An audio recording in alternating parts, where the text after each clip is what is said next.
Welcome to Agribusiness Matters. Agribusiness Matters is an endeavor to discover systems thinking in food and agriculture in an age of runaway climate change. We are doing a new edition of Agribusiness Matters podcast that's powered by Farmart. I'm really delighted to have this podcast chat with you, Dinesh. Dinesh is an internationally renowned water resources management specialist who has spent about 30 years studying India's water systems and also the global water systems. I don't want to do a very formal introduction because I think the whole purpose is to really have an informal chat and actually talk about the future of water, especially in a country like India. So with that, I'll only say that thank you very, very much for taking the time to speak with us at Agribusiness Matters. Thank you very much, Venkat, for giving me this opportunity. I really appreciate it. And I really look forward to having a wonderful chat with you on water. Wonderful. Thank you. Water is something that is always with us, and it also our understanding of water always eludes us. And it has been a subject that I have come to appreciate it far more after working in this space, especially in the space of food and agriculture systems. But before we all get to that, I want to maybe start off with maybe from a personal aspect there, right? You started your career, you were a civil engineer, and from then you did your master's in water resource management, and then you did your PhD, and then you also did your PhD, doctorate in Wageningen. So could you tell us how did your journey into the world of water actually begin? Did you choose civil engineering with the idea that you will eventually move towards water, or was it an accident? How did really this happen? Whatever happened in my life, the critical things, it all happened by accident. So the first of all, I was not supposed to become a civil engineer. I was supposed to become an electrical engineer. So when I applied for engineering, I gave the entrance examination and then got the results. So my admission was for electrical engineering.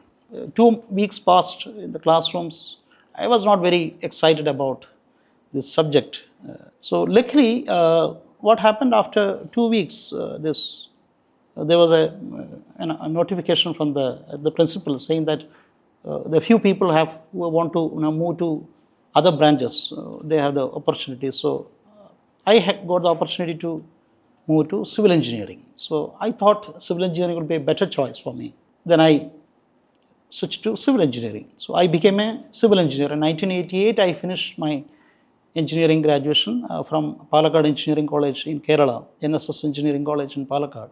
So after that, I was working with my uncle, doing some design of small buildings and then supervising, a little bit of supervising of construction, etc. It was in my hometown in Payanur in Kerala. 6 months after that, my sister asked me, why don't you just apply for master's program, MTech.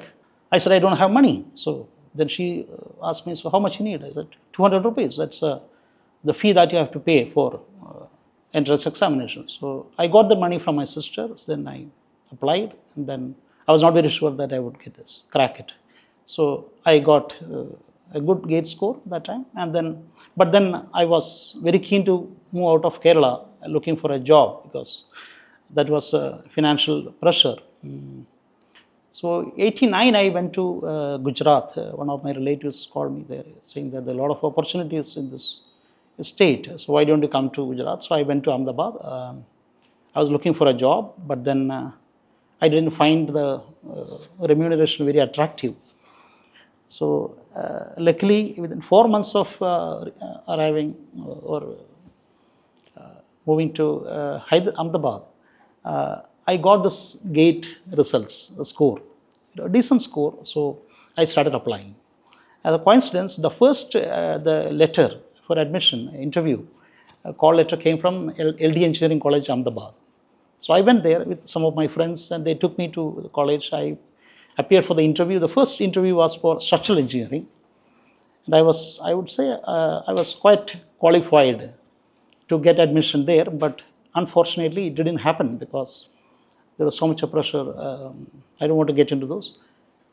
They said, why don't you also try for water resources management? We have a postgraduate program for water resource management. Why don't you attend the interview there also? I said, yeah, I will be very happy to. My only interest was to get admission for MTech, nothing else. Because I need to be engaged in something. And if it's higher studies, well and good. So I went for the interview, and I was taken for a master's program in water resources management. That's why I started my work. When I started doing this master's program, I got more and more interested or fascinated by this subject. Luckily, we had very good teachers, very good faculty in the Water Resource Center of LD Engineering College. So I was lucky, I was quite blessed. Especially my professor, Dr. M.V. Patel, was an enlightened man, a visionary, great knowledge of the sector, not like a typical academician. He had a good understanding of what was happening in the sector at large. That was also the time when a lot of discussions about the Sardar Sarovar project was happening. Narmada Bachao And it Andolan was, also there were lots of hot debates around the Sardar Sarovar project. The project was getting a lot of international attention for good or bad reasons. So I finished my master's program in early 91, and immediately I got a job in a consulting firm. There were 3 job offers, so I took one of them and accepted one of them, and then started working. I think 18 months I worked in the consulting firm. In 92, I think mid 92, I got an opportunity to work with the Vikram Sarabhai Center for Development Interaction. VICSAT is popularly known as VICSAT, which was founded by Dr. Vikram Sarabhai, which is part of this Nehru Foundation for Development, which was founded by Dr. Vikram Sarabhai, I think in 1966.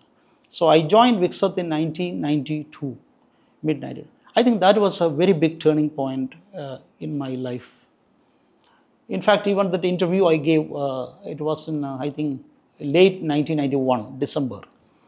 It was a 1 hour long interview, and I was so confident in it became VICSAT, the job of program officer. So it was a 1 hour long interview with an American and the 3 other Indians working.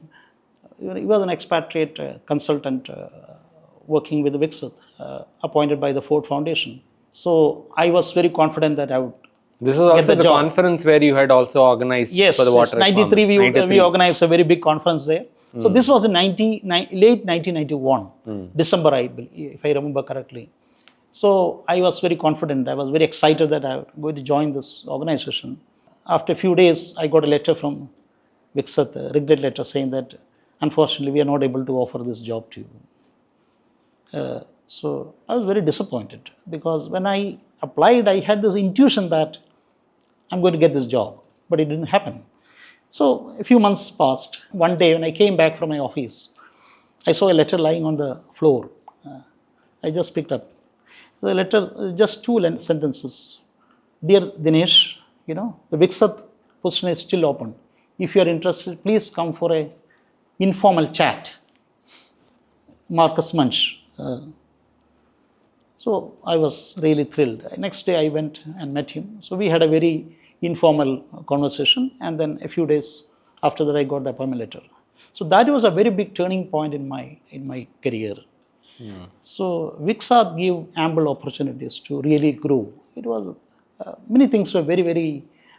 It was a very formally structured organization, unlike many other non-profit organizations. But it always gave a lot of freedom to people.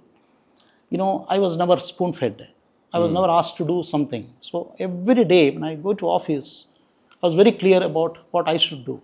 Nobody came and told me. My supervisor never came and told me what I should do.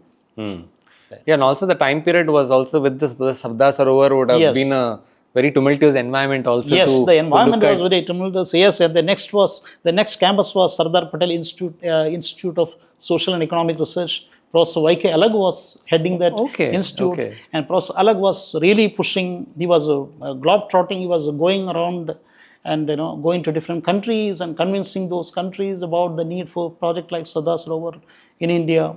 And on the other hand, a lot of civil society organizations were against the Sardar Sarovar. So the environment was very, turbulent. Correct. I would say it was very turbulent. So this was happening. So I worked in VICSAT for 6 years. In 98, I left VICSAT, and then I think I did some consulting work for 1 year. Sure. 1 year. and then joined IRMA as a research consultant in 1999. Okay. So I was there for almost 2 years, and I think the IRMA job again, I think gave me a lot of opportunities to really get into academic research. So a huge library, lots of books and journals, and then a lot of academic discussions, seminar, conferences, workshops. So that opened up. I think Understood. I got more opportunity. That was a time I also interacted with UNICEF. So there was a project of UNICEF which IRMA was engaged in. I was asked to participate in the project. So that also gave me many more opportunities. And then I think the IRMA was that time asked to prepare a white paper on water. It was 1999, and I think 2000, the Gujarat was going through this 2 years of consecutive drought. So 1999 it was a drought year, and 2000 was also a drought year. So the situation was pretty bad, and the government decided to come up with a white paper on water. So no other government in the country had ever come up with a white paper on water. So you have a white paper on finance. So you had a white paper on. So we were trying to find out what is this white paper.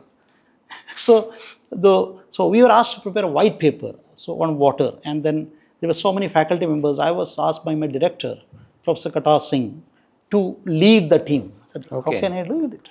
No, you are the best person to lead this because you got the right background. So he was very bold in that way. And then I coordinated. I won't say I lead. He was officially leading the project, but I was doing Understood. I was a lieutenant. No, but I want to maybe go back before we get to the water aspect in terms of that. Maybe I want to touch a little bit on the Sardar Sarovar project part there, right? Because there's entirely, when it comes to understanding of water, right? There are two paradigms, right? One is a very, when you could say, a sort of a mainstream paradigm that looks at water in a certain way. And there was always, in opposition to that, there was a civil society view, right, which looked at watersheds and the entire work that's happened in watershed, and also it focuses more on the decentralized. So it almost becomes sort of a debate, an ongoing dialogue, I would say, rather more than a debate, between what is a centralized approach vis-a-vis a decentralized approach. Is that framing the right way to look at these kind of discussions, or is there a better way to frame this rather than simply putting it as a decentralized versus centralized? I would say this debate is absolutely unnecessary. Somehow, I think there is this tension always between this civil society and the water bureaucracy. So the civil society basically thinks that the water bureaucracy is trying to corner all this, appropriate this whole water business, and trying to control it. And the water bureaucracy thinks that the civil society is trying to hijack it. I think this is where if you look at water, there are a lot of things the water bureaucracy is doing. The state, basically, if you talk about water, it's mainly the state water departments which are doing the job, right? Building dams. So it's not the center. So it's a state subject. So state water departments, they are executing, they are planning projects, designing systems, and then executing them. If you look at the water systems as a whole, there is room for everything. There is room for watershed management. There is room for small water harvesting systems. There is room for minor irrigation systems, medium, major, etc., etc. So it is like what you call a spectrum. So there is no way you can actually make this compartmentalization that civil society will manage water or central bureaucracy will manage. Even in the oldest paradigm, water, we always had a role for the civil society. We always had a role for the farmers. So there is no such thing that everything is being managed by a water bureaucracy. Nowhere in the world, I think. And nowhere in the world, the water is being managed by the civil society. So this division is absolutely unnecessary. If you plan water systems properly, you find that there is a room for everyone. There is a role for everyone. Starting from the legal system, the water bureaucracy, and then starting from the central agencies to the state agencies, and then the civil society organizations, and then finally the community organizations, and then the individuals. Everyone has a role in the water sector.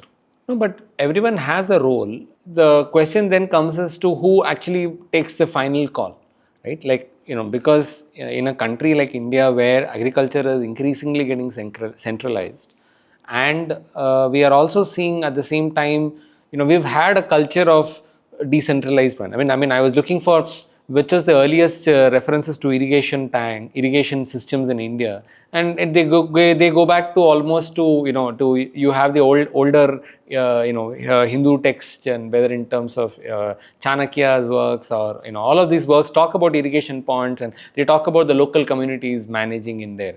So when it comes to the ownership there, right? Because that's always now a very contentious question, right? So who gets to own? Will the local communities get to own them, or is it or because we do have this mechanism that because the kind of exploitation we see in groundwater, you actually also talk about it, right? Like there's a de facto, just because I own the land, the de facto ownership of the groundwater is also there, right? So there are a lot of political issues there. So is there a clear way to understand, like, what is the part, which part, like let's say if there is surface water or there is groundwater, which is the one that which part of the state, like it should be the center or the state or the community?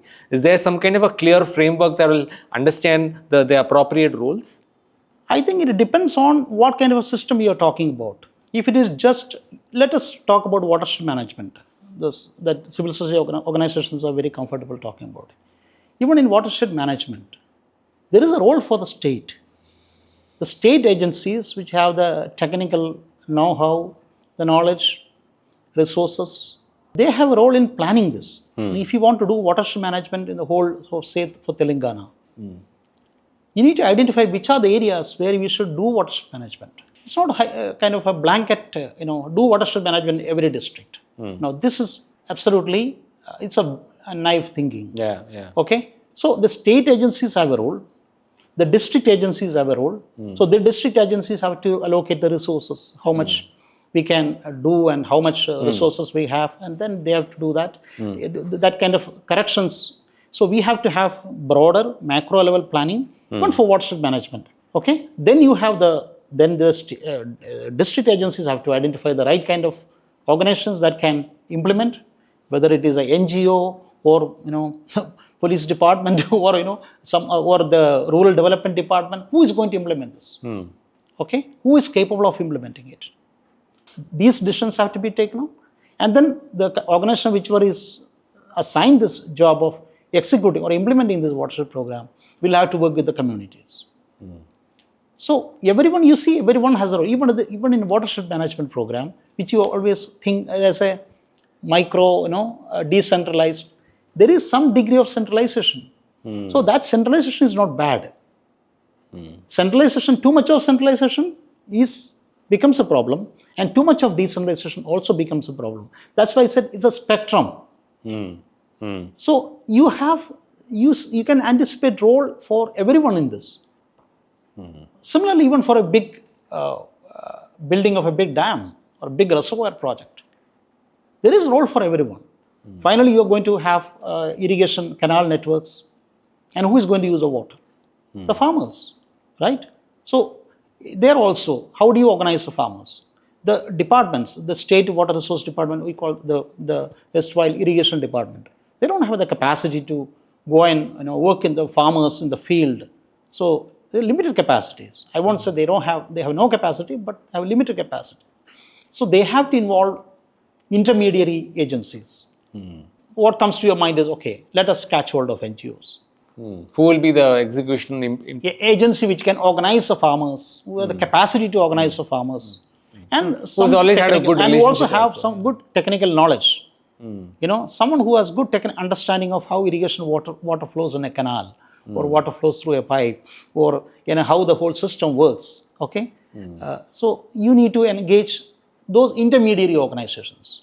So whether it is a small watershed program or it is a or whatever, a large irrigation project, there is a role for everyone. Water is such a thing that you cannot keep anyone out.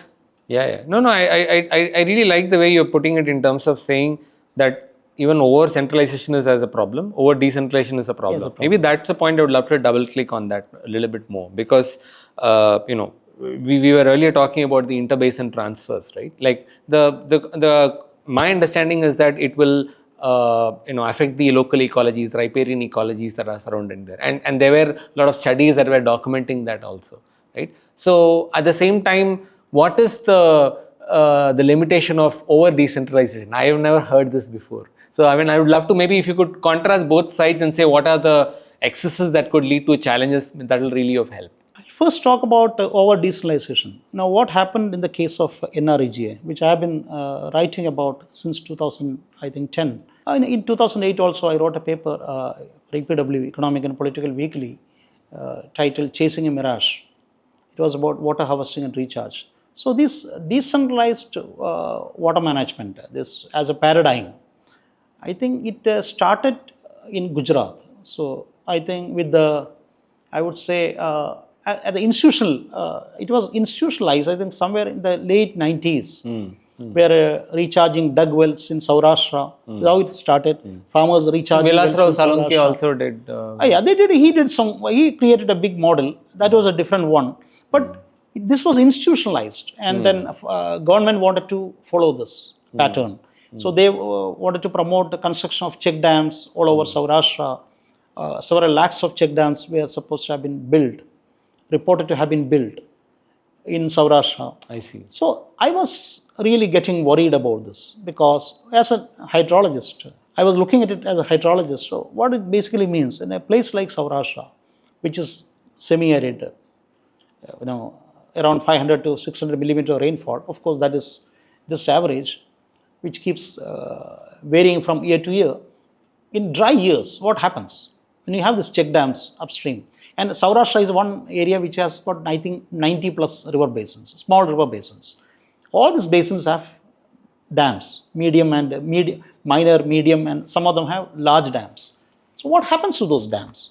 Now, when you are constructing these check dams upstream, they're going to impound water. So in a very wet year, when there is so much of runoff generated in the basin, these small structures won't create much problem. But in a bad year, what happens? We have very little runoff generated in these basins.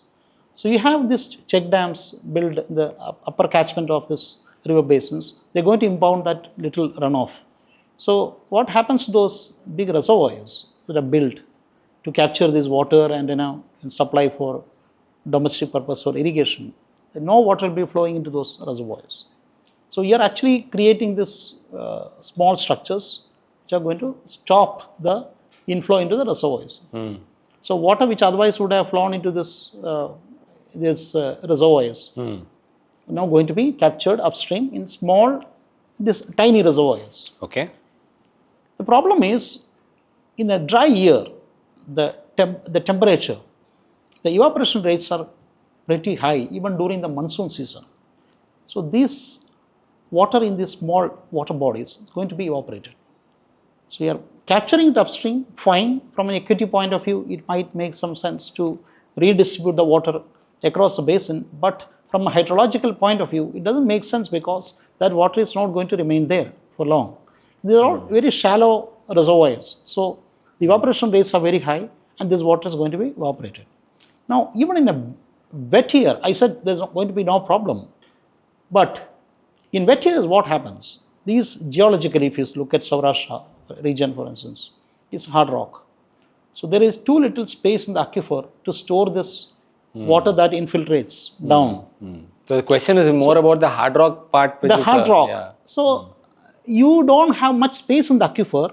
So in a wet year, there is so much of water. But the aquifer gets saturated very quickly. So initial few rains, the aquifer gets saturated. So even if you are constructing these structures, they are not going to add to the recharge, because the system doesn't have space. So that's where the system's thinking comes. So on one hand, you are not going to get this runoff captured in the tiny reservoirs in all the years. Other hand, in a good year, when there is so much of runoff, you are not going to, these structures are not going to help you recharge, augment the recharge, the natural recharge which otherwise is happening through rainfall. So there is no additional benefit.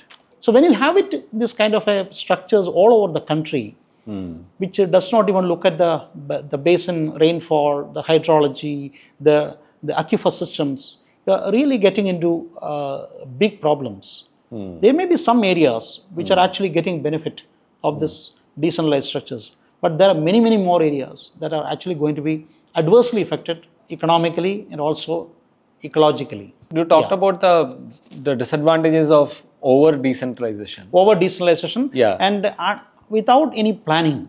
If you look at the whole NRGA work or any other decentralized water harvesting work, there is no planning, macro level planning.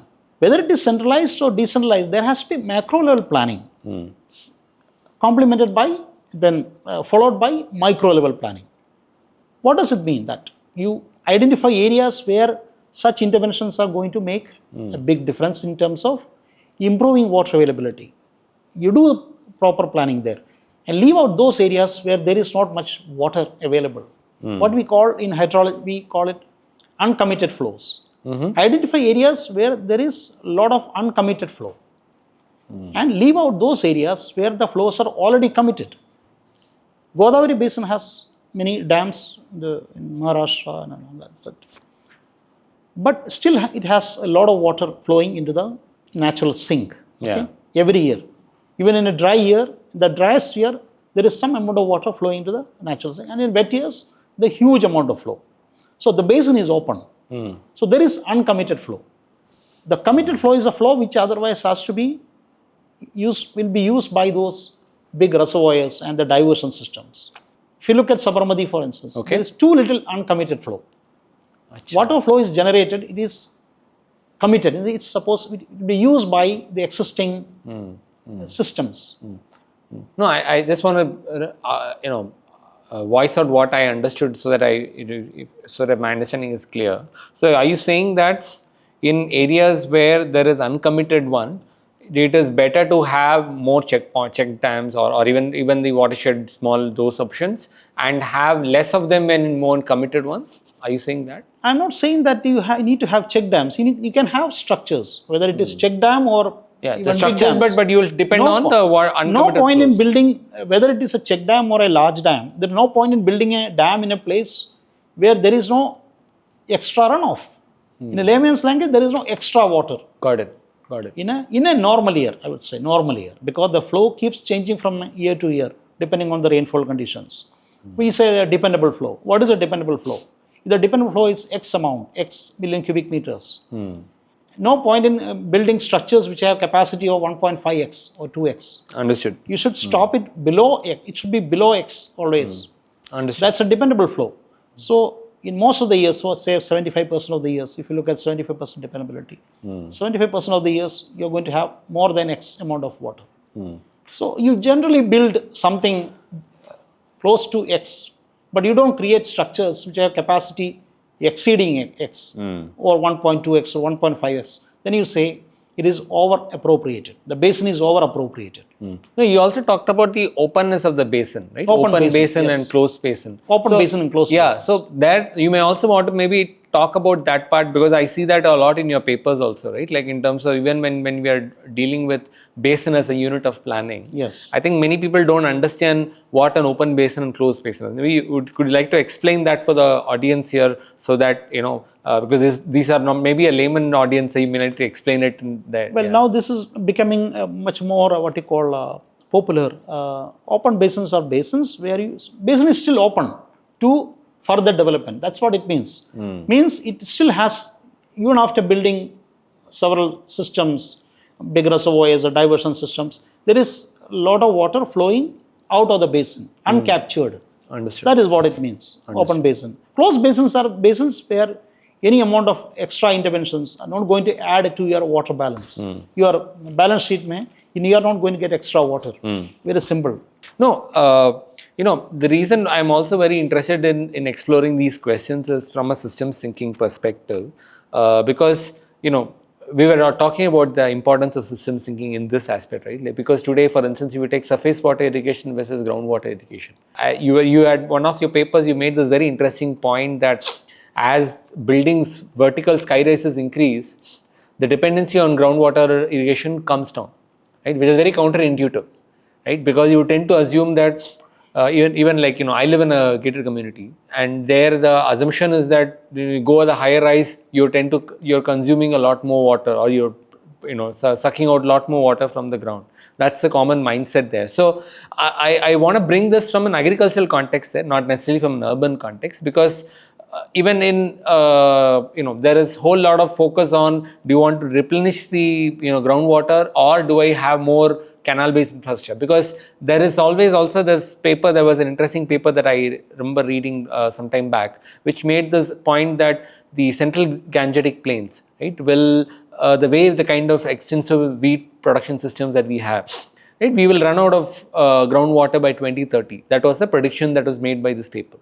And then there they also say the point that canal water and groundwater are not substitutable compared to a common thing. So maybe, the reason why I'm bringing this point is to sort of overlay the system thinking principles as to how do you understand the balance between surface irrigation and groundwater irrigation. Yes, I think it's a very intelligent, question. Now, there are lots of things one can say about this. And this is a very hotly debated topic, I would say.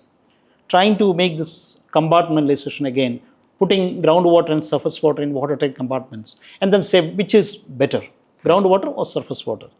I wrote a paper long ago comparing this and looking at this whole debate, and then the merit of the debate, and whether you should really compare groundwater with surface water, which is doing better, whether surface irrigation systems are doing better, or groundwater systems are doing better, wells are doing better. So the title of the paper was surface irrigation versus groundwater irrigation, or otherwise, and comparing apples and oranges. And one of my mentors, Professor Maria Selath, he told me, Dinesh, I think you should change the title. It's comparing apples with apple trees. Basically, what you are doing is a great disservice to this whole sector by doing this silly comparison, I would say, very normative, just taking some percentage here. Say, surface irrigation, the efficiency is 35%, and groundwater irrigation, the efficiency is 70%. So, groundwater irrigation is better. Now, what we need to understand, all this water comes from just one source, that is precipitation, rainfall or snow melt, whatever. So, what happens? Now, suppose you build a dam, capture the water, release it through canals, okay, and it goes to those irrigation command areas, farmers irrigate. What happens? So, some water gets lost in seepage in this large canal network. Some water will be reaching the farmers' gates, field, farm inlets, and they'll be applying the water, and some water will percolate down. We call it, in hydrology, we call it return flows. I see. So, when you apply this water, for instance, if you take paddy is a most illustrative example. So, if you apply, say, 1500 millimeters of water to paddy, what is consumed by paddy is only maybe 600 or 700 millimeters, one of the most arid conditions in terms of evapotranspiration. Where does the remaining water go? It goes down. So, it recharges the groundwater. It replenishes the groundwater. So, you have surface water, then it becomes, after traveling so many miles, it becomes groundwater. Secondly, now if you look at upper catchments of large river basins, for the best example I can give you is Narmada. The upper catchment is in Madhya Pradesh, a little bit of Chhattisgarh, and then Madhya Pradesh largely, and then you have lower catchment is in Gujarat. Now, farmers in MP, they have been constructing wells last 40 years or so. Large number of wells have come. And now their rice production is also increasing. Their rice production, their wheat production, the bumper production of wheat in Narmada Basin. Yeah. Now, but all that has happened in the recent past. Because they have started building dams, I think, after Sri Shivraj Singh Chauhan became the Chief Minister of MP. Till then, MP had very few dams in the Narmada Basin. So, farmers are largely dependent on this wells. They are constructing wells. So, you say they are using groundwater because there is no surface water. Now, how it has impacted surface water? You are sucking the groundwater. You are basically dewatering the streams. The water which otherwise would be flowing into the streams is now being tapped. So, the interaction between groundwater and surface water is largely ignored in all our most of our hydrological analysis. It is the same groundwater which appears as stream flow during the lean season. So once you dewater the aquifer, what happens? That stream flow, the water which otherwise would flow into the streams, will stop. So our analysis back in 2004, when I was working in International Water Management Institute, clearly showed that the groundwater overexploitation in the Madhya Pradesh part of the basin had resulted in reduced lean season flows in the basin. So you may say it is well irrigation, but it's actually causing a lot of negative impact on the surface stream. So imagine a reservoir which has to tap, which is dependent on the flows during the lean season. So that's going to dry up. No, I understand the difference between groundwater irrigation and surface water irrigation and the interconnectedness there. My question is, as a policymaker, if I were to prioritize resources, right, between both the options, right, and the classic case is Telangana. Telangana was, as a dry land, people grew a lot of pulses, and there was not of, the production systems were different. But once Kalishwaram lift irrigation came in, and there was a lot more focus on irrigation, the cropping patterns changed. In fact, KCR wanted to even shift to even tried for cotton also. That didn't work out. But now, if you see the last 10 years data, paddy production numbers have almost grown up by 200%. So now, in this case, there are multiple responses to it, right? Like there is one response that says that you should not even grow rice. Other responses, this is a dry land, so we should not even do these kind of lift irrigation. So we should probably focus on like water has been now exploited, at least let's recharge those aquifers. So how do you make these kind of trade-offs and understand from a policymaker's perspective? So this is precisely the problem what we call, some scientists from I think Spain in the 1980s, if I remember correctly, or early 90s, they introduced this term called hydroschizophrenia. Schizophrenia. Okay. So basically it's a split, you are splitting water into groundwater and surface water. And then we get into all this big discussions and debates, and sometimes it gets nasty. For instance, focusing on groundwater recharge. Now, where will you get the water for groundwater recharge? This is the biggest question, right? You are very right. Telangana, large parts of Telangana are dry, calling it dry land. Though I don't believe in these classifications of dry land and wetland and all this. Why is that? I will come to that point. That's another debatable. You need to recharge the groundwater. To recharge groundwater, you need water, right? Now, where does that water come from? It has to come from somewhere. So you invest a lot of money to bring water from a place 200 kilometers away and then put it underground using some very sophisticated systems. And this is going to cost you a lot of money. Correct. And then you again invest money to pump out that water for energy. Like so much of energy you have to use. Losses are a lot there. Distribution losses take out that water. Yeah. So why don't you use it directly? As a layman, the question will be, why don't we use that water directly? You're taking out the water, spending a lot of money for the infrastructure, and then you're putting it underground and waiting for the aquifer to get recharged. It's like catching the crane using butter. Okay?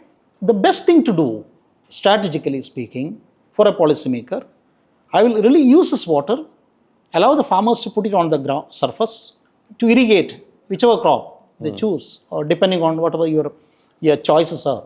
And in the process, it will also replenish the groundwater.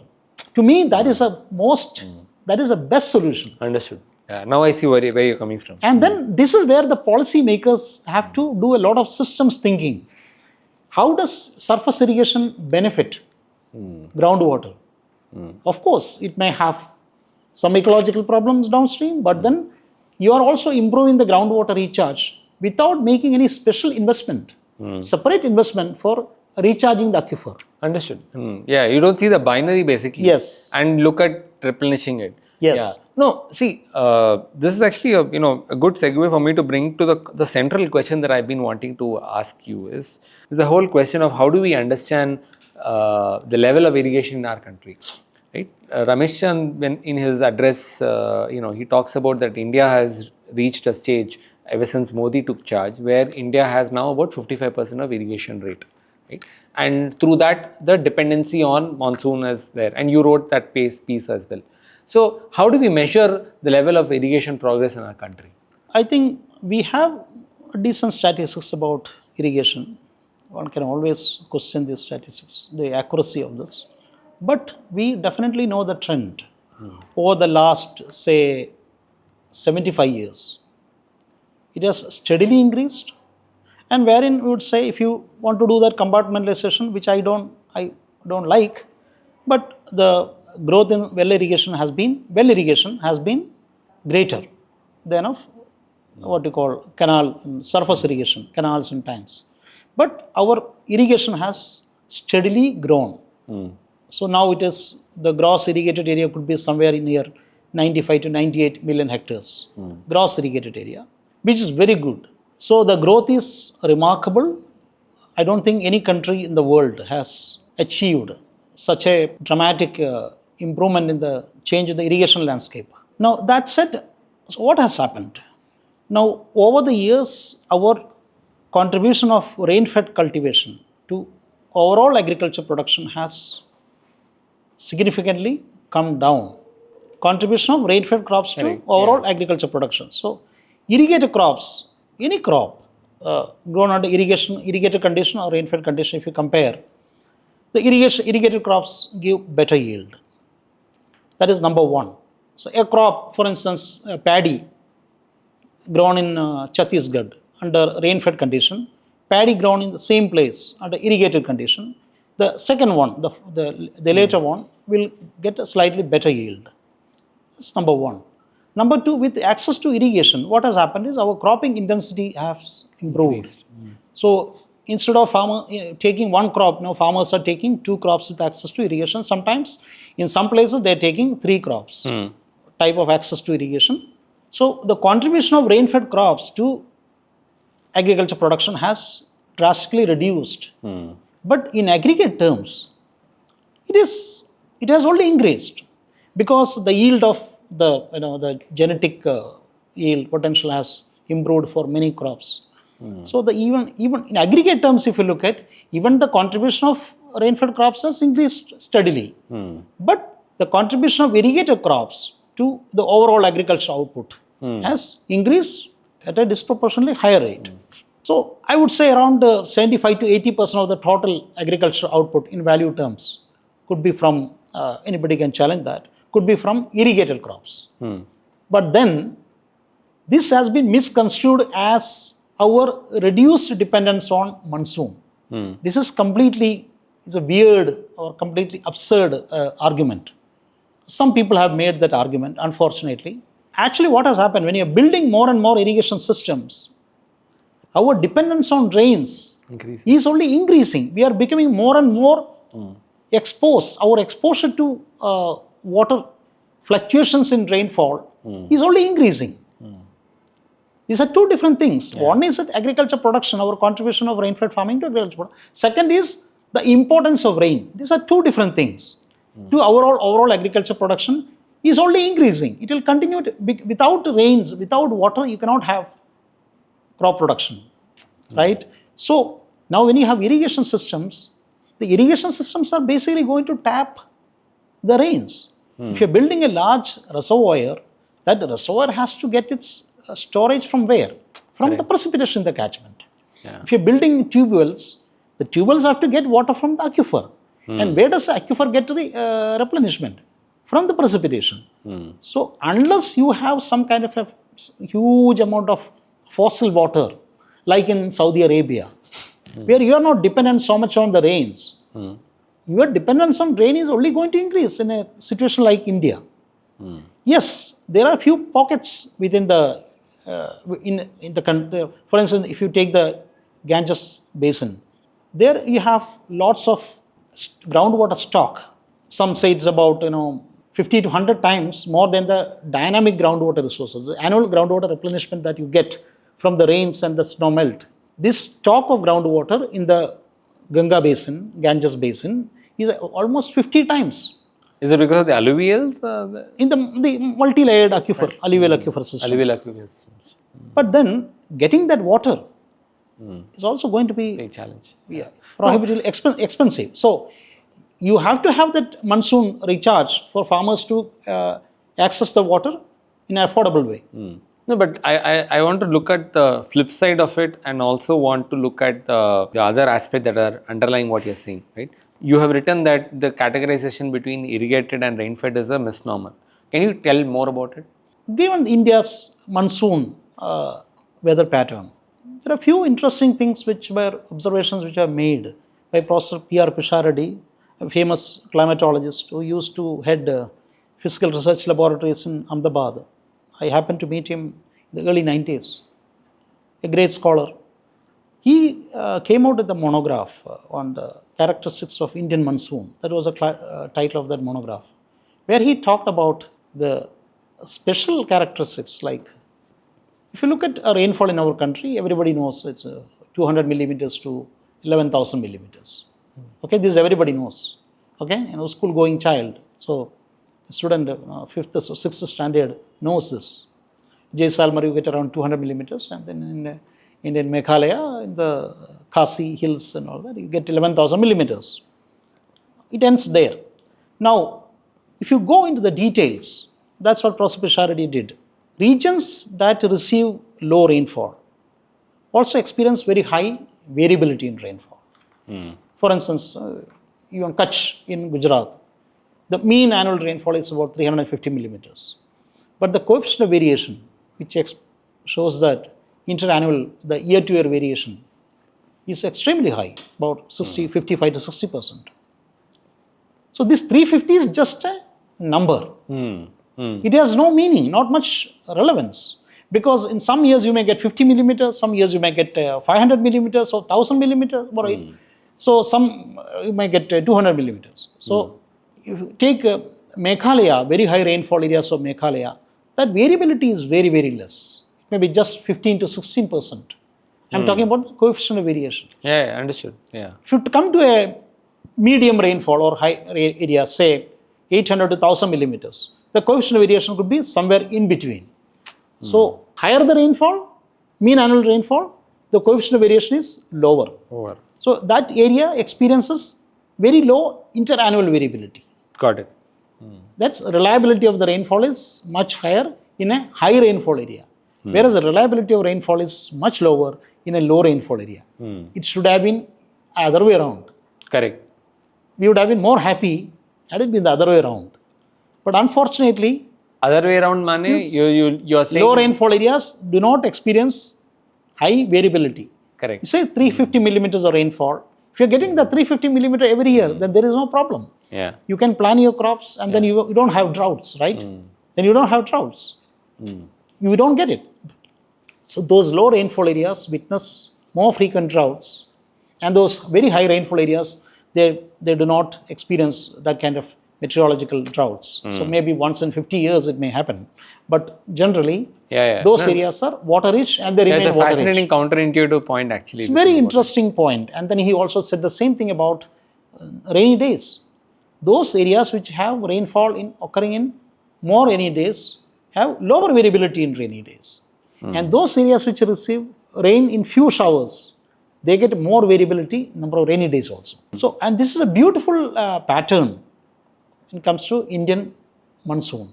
This is a very unique pattern, characteristic for the Indian agriculture. These basic characteristics of Indian monsoon, if we want to plan for water management. Many times we don't consider this thing at all. So how does this connect with the rainfed and this categorization? Now, rainfed areas. Now, what is this? Look at this definition of rainfed area. Now, come to rainfed crops, okay? Telangana, for instance, if you take a crop grown this year, suppose this year happens to be a normal year, you get around 550 to 600 millimeters rainfall. A kharif crop, say sorghum or maize, can be grown under rain-fed conditions. Basically means you don't have to give irrigation water. Now, same crop next year, suppose next year happens to be a dry year, where your rainfall is only 200 millimeters in a particular area, okay? Then the same crop will have to be provided with the supplementary irrigation. Otherwise, the crop will fail, right? So, there is no rain-fed area to me. It is rain-fed crop and again it is space and time dependent. The crop can be under rainfed condition this year. It can be under irrigated condition next year. Yeah. Right? Yeah. So this is how the things change. Now, so it is so volatile. Saying that irrigation this much, rainfed this much, is all very, very, very fluid. Yeah, no, I see the point that water as a subject makes us reduce these binaries more lesser. It makes things all fluid. The more you understand, more complex it becomes. So again it's a spectrum from rain-fed to irrigated. Yeah. Even the crop which is supposed to be purely rain-fed, there is some amount of irrigation, since the human interface. You construct those small bunds, farm bunds, right? What do? They're also reservoirs. You're actually creating a reservoir. You're damming that and allowing the water to be stored in the farm. So there is a human interface. If you don't construct that farm bund, the water will not, the runoff water will not remain there. So you're artificially applying water. So even the crop which is purely otherwise called purely rain-fed, it is getting some supplementary irrigation. Yeah, no, I mean, the Subhash Sharma ji has this, I don't know if you've come across his lectures. He recently was in Hyderabad and he gave a lecture where he talked about the interlocking trenches methodology that he came for the natural farming ecosystems. So there also he talks about the same aspect, that like some of these trenches do this job of making sure they're providing a supplemental irrigation here. No, but what you're saying is very interesting. I want to go back to that core point, because it's like saying, like, humans decided this is weekday and that is weekend. And then we decided our own lives based on weekday and weekend. Like that, in many ways, in the policy world, there is like, whenever I talk to anybody from the, the CSO community, they say that the rain-fed community has received less policy incentives, whereas the irrigated ones are the ones that have been overly pampered, right? So today the policy world carries this binary so rigidly. And so now when you look at from what you're saying, actually it shatters a lot of this binary very, very, very, very much. There is no such thing according to me. And coming to this, the whole rain-fed areas, I would say the whole definition, I have written about it in many articles. The whole definition is flawed. What is rain-fed? That's area receiving less than 25% irrigation. Now, you should be able to identify areas with a certain characteristics with that definition, right? Okay, now coming to this. Look at Telangana, maybe before Kaleshwaram. Most of it is, by this definition, most of the area is rain-fed because irrigation is less than 25%. The problem is with these percentages. We are just throwing these numbers, percentages. So I'm assuming this was so it is rain-fed. Okay, it's rain-fed. Now, go to Kerala or Assam. What is the irrigation? Less than maybe 20% or. Now compare Assam with Telangana. Assam gets 2,000 to 3,500, 4,000 millimeters of rainfall. Crops grow under rain-fed conditions. Now look at Telangana. What is this? This is semi-arid or close to arid, 500 millimeter mean rainfall. Is there any comparison agroecologically? There is absolutely no comparison between those two areas. So the problem is with the definition that you are linking it to irrigation. You are talking about rain-fed area, you are unnecessarily linking it to irrigation. Irrigation area can be free of irrigation because of two reasons, which are actually mutually contrasting. Number one, Telangana has too little irrigation because too little water. Water endowment is very poor, number one. Assam had too little irrigation because too much of water. Too much of water. So these two areas can never be compared for any policy making. So the problem is with the definition. From the context of green revolution, right? Because today, even for us to understand this nuance, right? Because oftentimes this argument is placed in the green revolution's context, right? Like typically when we go back to history of green revolution, they say that, we brought in, food scarcity, high yielding varieties. Therefore, we brought, and those high yielding varieties needed fertilizer, and then because of fertilizer, you needed pesticides, and because of the usage of it, you started having more groundwater, and India became the largest groundwater user. So, how do you see this? Did the green revolution made us become more largest groundwater user, or or is there a sort of any other nuanced way to look at this differently there? Because See, we for typically me- use these numbers as a For way me, to challenge this part. I keep out of this debate. I just say, if you have no food demand, if our population hadn't multiplied, okay, when we got independence, what was the population? About 350 million, Yeah, yeah. if I remember correctly. Now, what is the population? 1,450 million.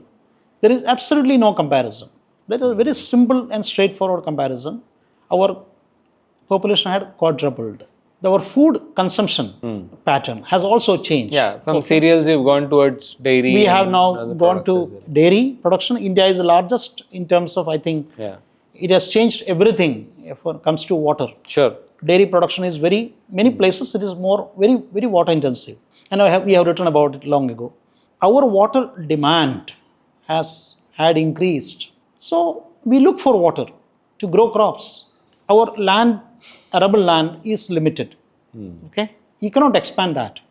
You cannot go and start cultivating the forest land. So the green revolution had saved huge amount of land which otherwise would have been natural forest and then pasture land, which otherwise would have been brought under cultivation legally or illegally, whatever you call it. So there is no point in saying that we have increased our dependence on groundwater. What we say is we are increased our dependence on water because we had to produce more food. There are other things that how do we make our food production more water efficient. That's a different topic altogether. We can bring in that also. So we need to make our food production, crop production more water efficient. There is absolutely no doubt about it. There is absolutely no disagreement on that. We need to do everything possible through technologies, institutions, to make it more water efficient. That's one thing. But saying that green revolution had done this damage to groundwater is, I think it's a misplaced, completely, it's a unnecessary and argument. Okay. No, the reason where I'm also bringing this is because, like, see, today even our understanding of like it connects to the earlier point around the rain-fed and groundwater, right? Because you tend to assume that if it is irrigated, therefore we tend to assume, right? Even this comes often in the context of irrigation technologies, right? Like for micro irrigation systems, right? There is data that I have seen which talks about that like majority has been contributed by the groundwater. Right? Even from the if you see the amount of net irrigated area from the IoT and other irrigated systems, right? Even from drip and sprinkler and all of that. So groundwater irrigation has contributed a lot towards it, right? So there is also the question of, is there too much of dependency and or like and which is what the whole efficiency comes in. The question is there. So that's the reason why I was asking to in terms of, is there did we have a better managed groundwater system prior to green revolution, and then later when the green revolution we started depending on one source more. That was where I was coming from. I know Tirthankar Roy has been studying the irrigated systems and monsoon economies from 1880 till now, but we have increased our dependence on water, as that's what I said. Whether it is groundwater or surface water, we are increased our dependence with the green revolution. Now, the blame should not go to green revolution. The green revolution had helped us become a food. Got it. Yeah, no, that is no doubt about it. No, so to grow those green revolution crops, we needed water. It's not just groundwater. Where we had no access to canal water, farmers' dependence on groundwater was less. Where there was no access to canal water, they had to entirely depend on groundwater. That's how I look at it. I say well water.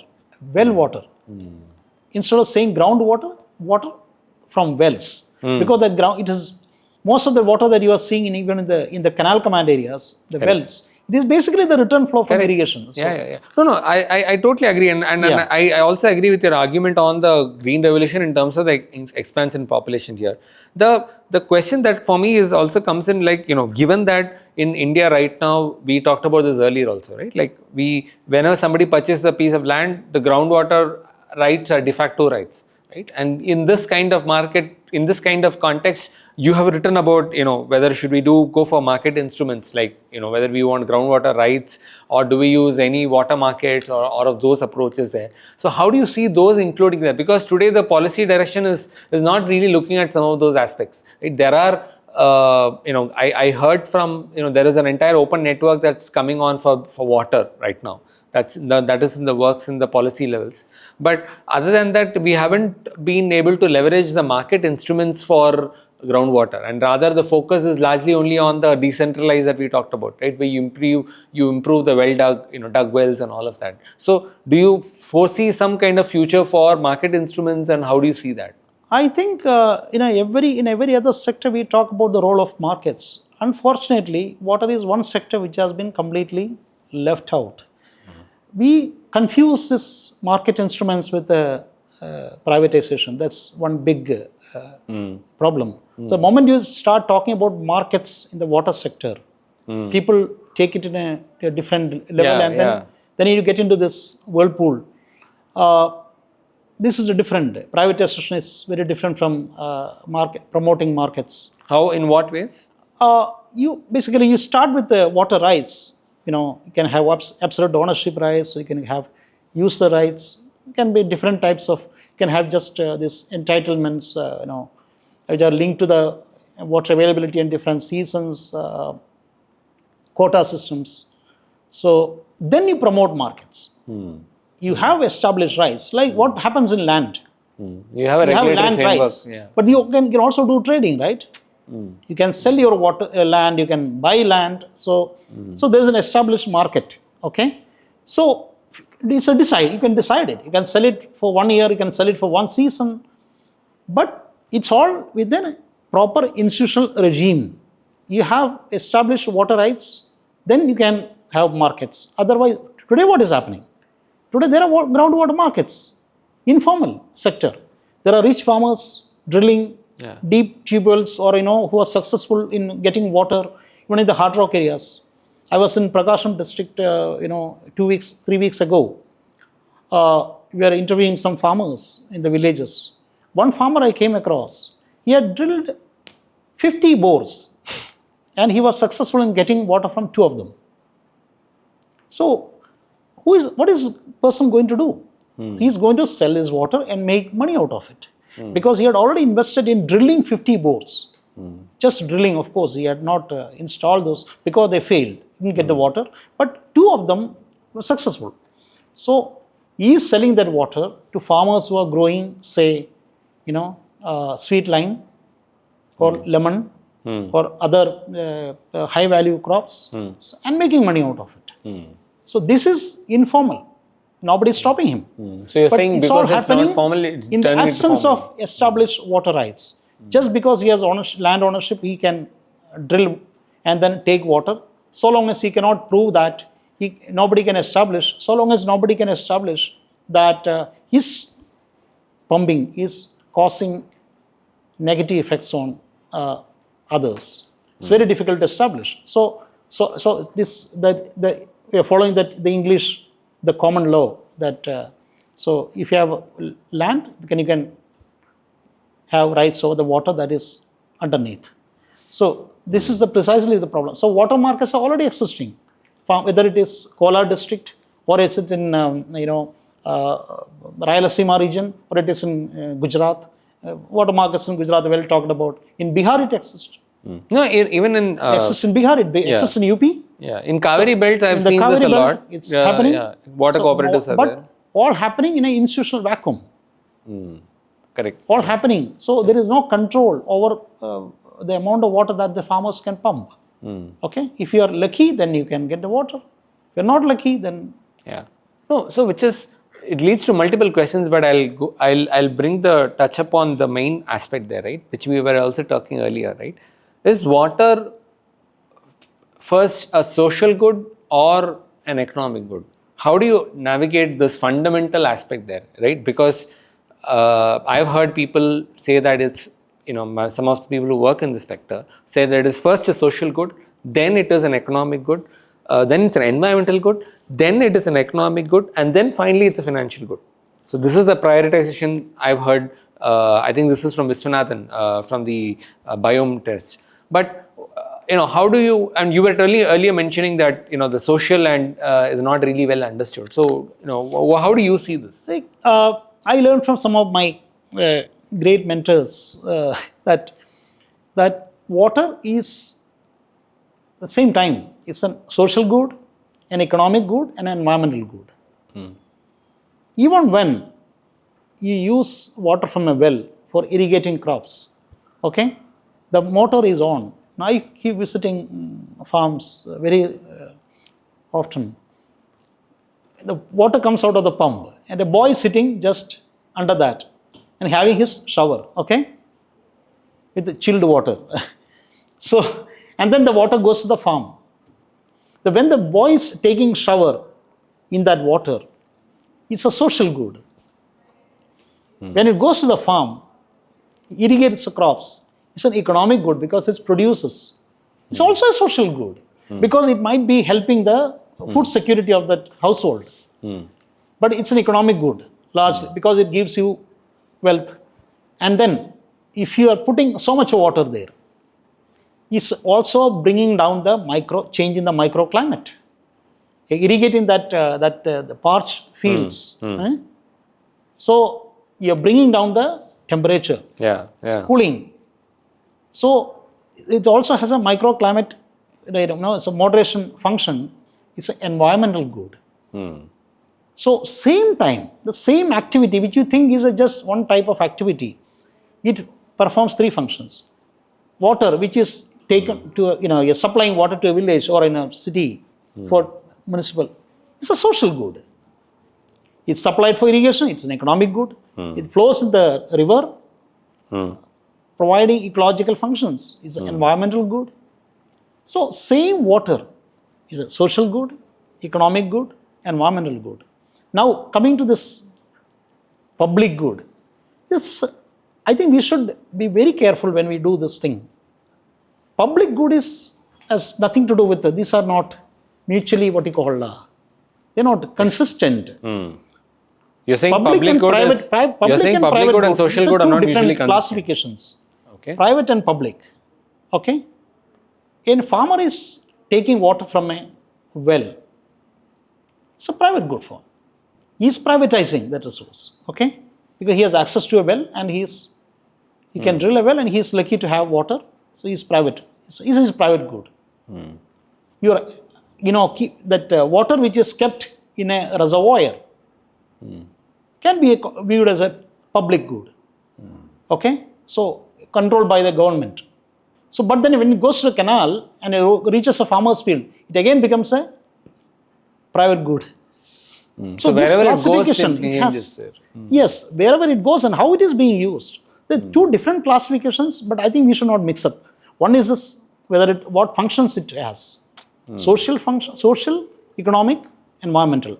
It talks about the functions. Other is that who controls, private or public. Now, going to groundwater, it is we call it common pool resource. It's surface water, it's a common property. No, I understand. So these classifications are very different and we should not kind of mix it up and then create more confusion. No, I see and that your has point. Different functions. I see your point, but I'm trying to get a sense of, in the real world when we are dealing with sitting up systems, right? Like the reason I was talking about the Kaveri Delta Basin. In Kaveri Delta Basin, there are water cooperatives where they've installed high-tech machinery and the farmers are paying about $1 lakh a month. That is the rates at which right now when I was doing the research, I was seeing that. So they pay that amount to get that kind of access to water, and like you said earlier, it is a private and informal sort of a setup there. And among themselves, they manage it, and somebody takes care of the infrastructure and all. But the question that comes in is, even today, let's say there are efforts where people are trying to revive a lake. The access comes and then the true price of water comes changing, right? Because even I can revive a lake, but only who are the upstream farmers can benefit the most. The downstream farmer will need more access. So the price of water depends on the proximity of your access. What price I am paying. So that is where the question of social good comes important there, where then you don't get to see the equity of access, right? Because from, if you were to really drill down or really get to the essence of it, equity of access and there is supply, right? Now I can expand the supply or I can make sure that there is equity in access. You are saying expanding access is more important. But the alternative viewpoint is that equity of access is also more important. No, equity is very important. Now, How do we deal this then?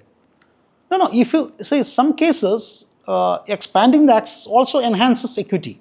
Agreed. Expanding the access also enhances equity. Agreed. Like in a canal system, so it's the limited water in the reservoir, so it's running through a canal which is seeping, and it's very likely that the downstream farmers, so the tail end farmers, are not getting water from the canal. So if you line the canal, the tail end farmers might get more water.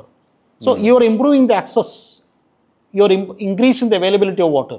Got it. Okay, the water which otherwise would be going underground, so they will be now available on the surface. So, but water doesn't go in; it's there only. But instead of it recharging the groundwater in the head reaches, it will now go to the tail end. So that's all. But the tail end farmers will get more water. Now you are doing this, or you put more water in the reservoir, you get somewhere from elsewhere. There is higher chances that the water reaches the tail end. So there are different objectives. So what is the real objective? We want to have every farmer having water. That's of course an objective. We want every farmer having more water. Fine. So we have to be extremely. I think we have to be very clear about what our objectives are. Equity is an important thing which we cannot do away with. Okay, because this is why it is important, because it's a public money. Yeah. No. This question ties into everything that we do in agriculture, right? Like today, when people complain about India overproducing, right? I have written so much in my newsletters about overproducing rice, and we are overproducing sugar. Right? We are growing because there is a defined assured payment there, so people are ending up there. So this question comes in all forms and means, in terms of from the cropping choices there, because it all dies on the water access in there, right? So that's where it comes to important, it becomes an important way to really look at this question and ask to say, how do we then make sure that equity is not compromised while expanding the supply? Equity is heavily compromised because our systems, for instance, if you look at groundwater, the biggest problem of inequity I find in groundwater use or well irrigation. So today there is no mechanism by which you can ensure that even the small and marginal farmers have access to groundwater.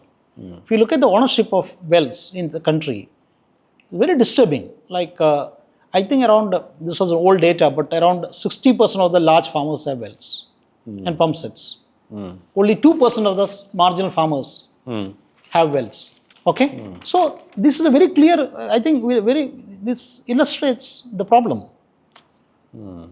A small fraction of the small and marginal farmers have access to wells even today. But if you look at surface irrigation, things are much better. Access equity. So by pushing this groundwater irrigation without having this ownership rights well defined, we are creating more and more problems in the society. We need to have well irrigation. We cannot have this much of area under irrigation without depending on groundwater. We have to depend on groundwater. But we need to have much greater control over the use of groundwater through laws and institutions. Today, that area is completely... It's a blind spot. It's a blind spot. Yeah. So we need to invest in creating legal frameworks and institutions. Yeah, so maybe it would be great if you could delve into deeper those sides. Let's say tomorrow if you have to meet Jal Shakti Ministry and make a presentation about improving the water, like, either in terms of setting up water markets, or what would be your top recommendations, in terms of which we would focus on, like, for improving the equity of access and also the expanding the supply? See, first thing I think, something which I have been working on for almost, I think, ages, is this electricity business. See, water. You cannot talk about water today without talking about electricity. You can't talk about electricity without talking about water. The Nexus issues. People talk about and people measure in rural Maharashtra, measuring electricity is sort of used as a surrogate for measuring the water. Yes, absolutely. If you are able to measure electricity use, you can estimate water pumping. So I think the first recommendation is going to be, I will request the minister to also call the energy minister. If I am going to have a meeting with, because this is where the coordination comes, intersectoral. The energy metering is going to be one of the biggest crucial things for if you want to really save groundwater. If you want to do anything about groundwater use, the first thing you need to do, start with. I'm not saying that just by fixing this energy metering problem, we are going to solve the groundwater crisis. No. But the starting point, I think we have to understand. We keep talking, saying that we are the largest groundwater user in the world. But we should also understand. We are a country where we are at a very primitive stage when it comes to regulating this use of this groundwater. Number one, first thing to do is to start charging for electricity. We can debate on what charge you put. Now, I have seen West Bengal. Since 2006 onwards, they have been charging for electricity supply to the farm sector. Okay. Telangana is yet to do. Telangana. Now, Gujarat has done quite a bit. I think after our present Prime Minister, he became the Chief Minister of Gujarat. I think they started introducing meters for agro wells, but it's still not fully covered. But West Bengal has been doing it since 2006, and they are paying for electricity. Now, so depending on the situation, you'll have to fix a price for the electricity, how much farmer can pay for unit of electricity, that you have to fix. But it has to be affordable. It's not that the farmers can pay the full cost of electricity. That's not going to be possible in many situations. Yeah, and we've been subsidizing the price of the electricity for far too long. Far too long. We can subsidize. See, these are two different things. Pricing and subsidizing, they're two different things. You can price electricity on the basis of consumption, but you can still give subsidy. Understood. So you have a meter, you let the farmer pay on the basis of consumption, but it will be subsidized rate. Say if the cost of production is 6 rupees a kilowatt hour, the farmer may be paying only just 1 rupee, but he is still paying on the basis of consumption. So there is a marginal cost attached to it. This is different from just saying that you don't pay anything. Yeah, I understand. Yeah, it's even different from saying that you pay a fixed amount, because the impacts, the way it is going to affect the farmer behavior or change the influence of farmer behavior is going to be different. Yeah. Just saying that the farmer pays 1,000 rupees every month for electricity as a fixed charge is different from saying farmer pays 50 paisa per unit of electricity consumed, because the impacts are going to be different on water consumption. So, would you say that is far better than volumetric pricing of water, or how do you? No, this is a starting point. Starting point, you're saying. I think Montek Singh Ahluwalia, the former the Planning Commission chairman, I think Deputy Chairman, sorry, he talked about this resource fee for water. Correct. In the context of the groundwater crisis in Punjab. So I think first we start with electricity metering and pricing. Let us have a handle on this and start changing the farmer behavior, because electricity is not going to solve, metering is not going to solve all the problems, because there are millions of farmers who are still using diesel. Correct. Especially in the in the Gangetic belt. So we will address some of the issues. Then we will come to resource fee for what you call water. You start paying for the water also, small resource fee, especially in places where the resource is scarce. It's not everywhere. You don't do it everywhere. So where the environmental cost of resource use is very high, we have to start thinking about it. It's not that on a straight jacket kind of a thing that you start charging for water everywhere. No, we have to look at the environmental cost of resource depletion, and based on that we have to decide this. So today I think the thinking has to be in this direction. That is point number one. I think I would discuss with the Minister for Water Resources.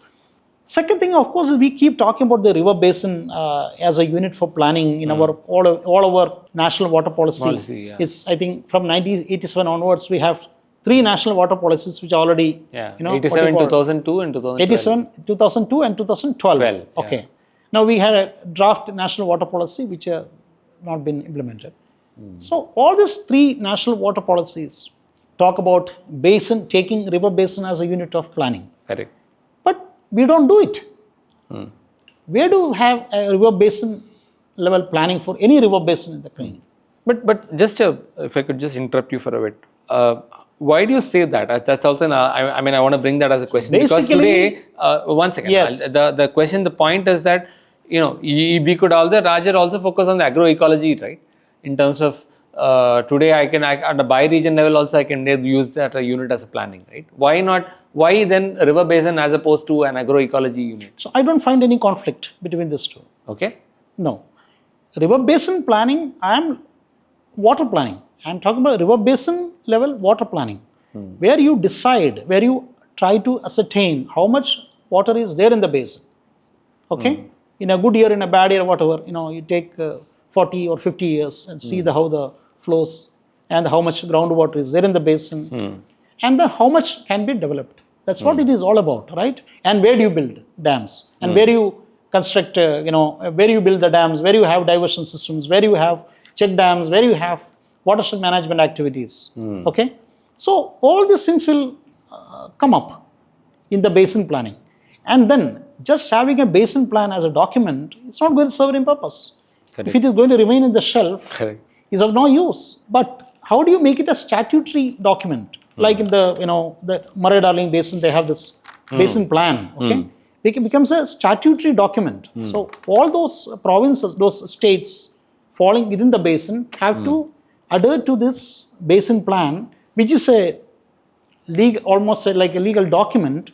They are bound by this basin plan. So any investment you plan in the basin, it has to be within that. So this is the total amount of water in the basin, and this is how much you can harness. Okay, out of say 50 billion cubic meters of water in the basin, you can tap say 35 or 40 billion cubic meters. Remaining 15 you will have to leave for the environment or whatever you call it. And within that, how do you allocate that water? Now the problem, it doesn't stop there. So how do you allocate that water? For agriculture, how much you can leave for agriculture, how much you can allocate for municipal uses, how much you can allocate It's a very political question. Industrial, it's again a political question, yes. Anything you talk about water, it is politics. So the moment you talk about water, any decision related to water, it's going to be political. But allocation is going to be the most important thing. So if you don't look at these issues, look at these fundamental aspects, you are going to have more and more problems. So these are the top two ones. Then what are is there anything else that you would recommend to the Jal Shakti Ministry? I think the concern about drinking water security in this country, I think it's growing. I think our people in the villages, they deserve more. We always talk about this 40 liters per capita of water supply. Sometimes now it has become 55 liters per capita. Yeah. I always believe that the village people, they should be given more water. Because I'm coming from a village, okay? So my house, we had an open well, so we just pump it out and put it in the overhead tank and then use it in the kitchen, bathroom, toilet, everywhere, and then you also use it for watering the garden, and we also use it for watering this what you call our homestead, the coconut plantation, etc., etc. So if you go to rural areas, their water demand is not just limited to washing, bathing, toilet and kitchen and all that. It's also about maintaining a small kitchen garden, backyard, what do you call it, backyard cultivation, and livestock watering. We talk about again livestock watering, we talk about the voluntary water consumption by the livestock. What about washing? In the summer season, it's extremely important. So, keeping the animal's body, cool is extremely important. So, where do you get all this water from? So, the animals go to those, ponds and then, just they find their own ways of, cooling the body. So, we have to allocate more water. We have to have different norms for rural areas. It's high time. I think I saw Maharashtra, I think they're planning 100 liters per capita. which is a very good, I think, which is a very good step forward. So we have to get out of this 55 liter per capita. We need to at least start with looking at water demand for the household, the human needs, and then animal needs, and then plus kitchen garden if you have more water. So now the problem is our dependence on groundwater for rural water supply had been so high. And here is where the problem starts. 2/3 of our geography is basically hard rock. And then in all these hard rock areas, our agriculture is pretty, water demand for agriculture is pretty high. So you see a very kind of common phenomenon in all these places, hard rock areas. You have water in the wells during monsoon, and you have some water during the winter season. Okay. Winter season is a season when farmers start using a lot of water for irrigation. And summer comes, there is no water in the wells. So if your drinking water supply schemes are so much dependent on those wells, bore wells, you are going to have problems. And that's exactly what is happening today. By the end of the year, by the starting of summer, the yield of bore wells go down, and then people start suffering. Then you'll have to get water through tankers. And you spend so much of money for tanker water supply. So there is no long-term planning. Now it's almost a negative vicious cycle, no? Yes. Water levels are there, so I start digging deeper. You start digging deeper. When it comes to the government, the public schemes, it becomes extremely difficult. A farmer can do it. He can take those decisions very quickly and respond to the situation. But then that's not the case with the public, the government departments. So it takes its own time to go for a new well, and then. But then this situation, this continues like this. So summer comes, then you have problems. Most of this, whether it is Telangana or Karnataka or it is Maharashtra, the problem is there everywhere. Fortunately, some states are now gradually moving towards reservoir-based schemes. Instead of having this, what you call single village-based water supply schemes that tap borewell water, you have schemes that are built around big reservoirs. So you take water from a reservoir, supply to say 50 or 100 villages. Instead of just supply, you have multi-village schemes built around large reservoirs. So you take some water from the reservoir which primarily meant for irrigation, or maybe there are some multi-purpose reservoirs. You take some water, and then it starts supplying for drinking.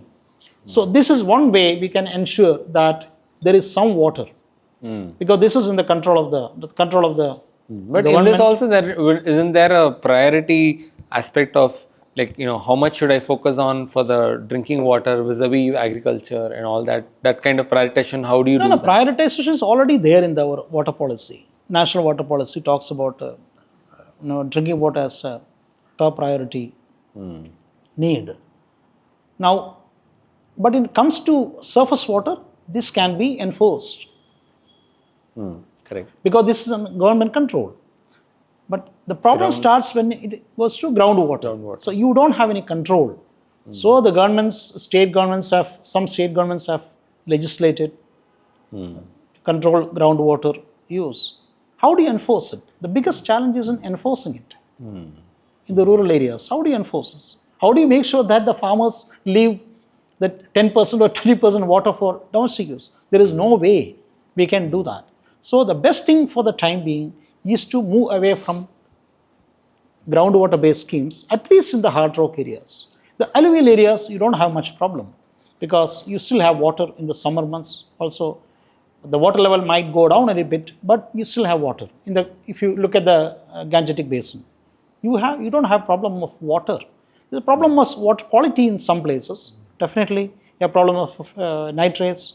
Some places you have problem of iron. Some places you have problem of fluoride. Yeah, in this place we have fluoride. The water availability, quantity is not a big problem in the Gangetic belt, in the alluvial belt. But when it comes to the hard rock areas, peninsular India, central India, many parts of eastern India, like Orissa and all, you have a serious problem of groundwater during the summer months. So any scheme that is tapping groundwater is going to be underperforming. So if you really want to make a big success of the Jal Jeevan Mission of taking water to every household, those we have those household tap connections today. Most of these places you find those the numbers at household least tap connections, they look very which promising. is very remarkable improvement. Yeah. But now what we need to focus on is a resource management part. How do you make sure that there is water in those taps running through those pipes? Yeah.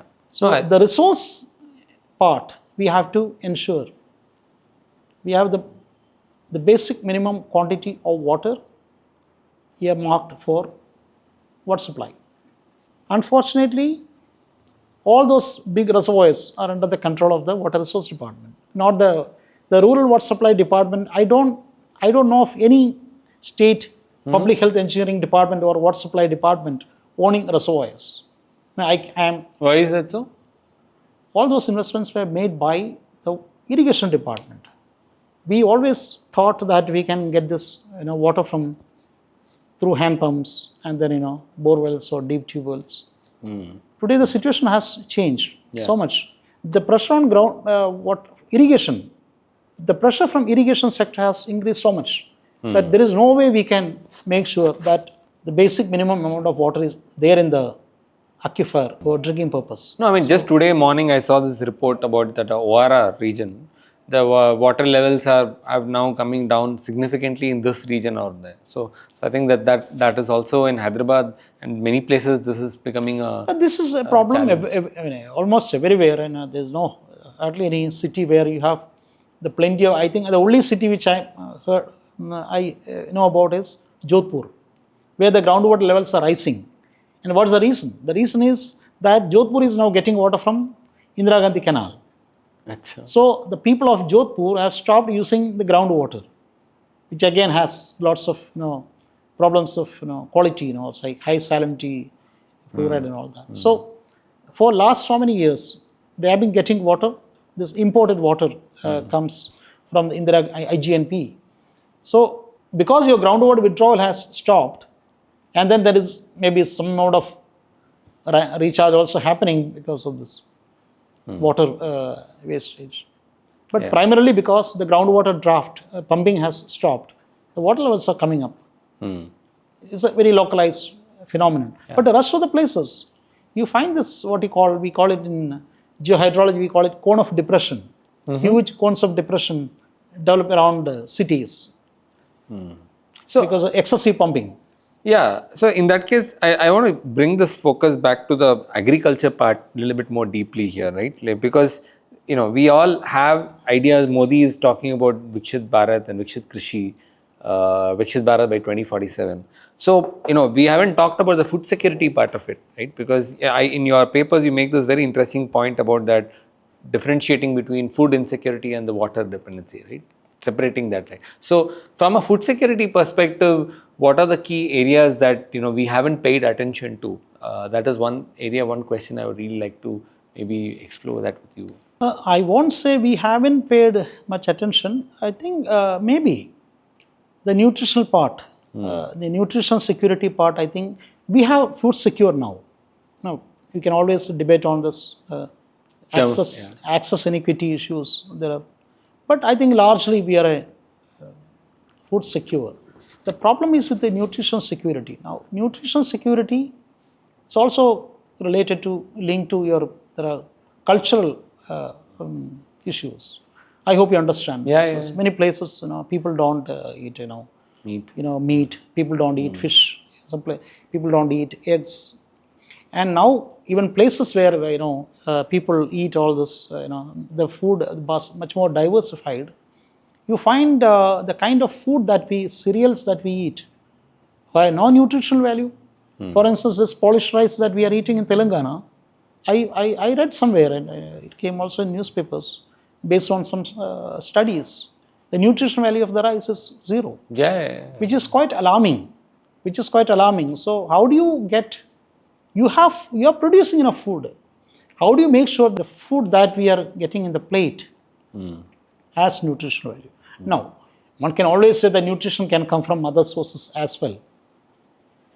I think if you look at Indian agriculture, we are doing pretty well.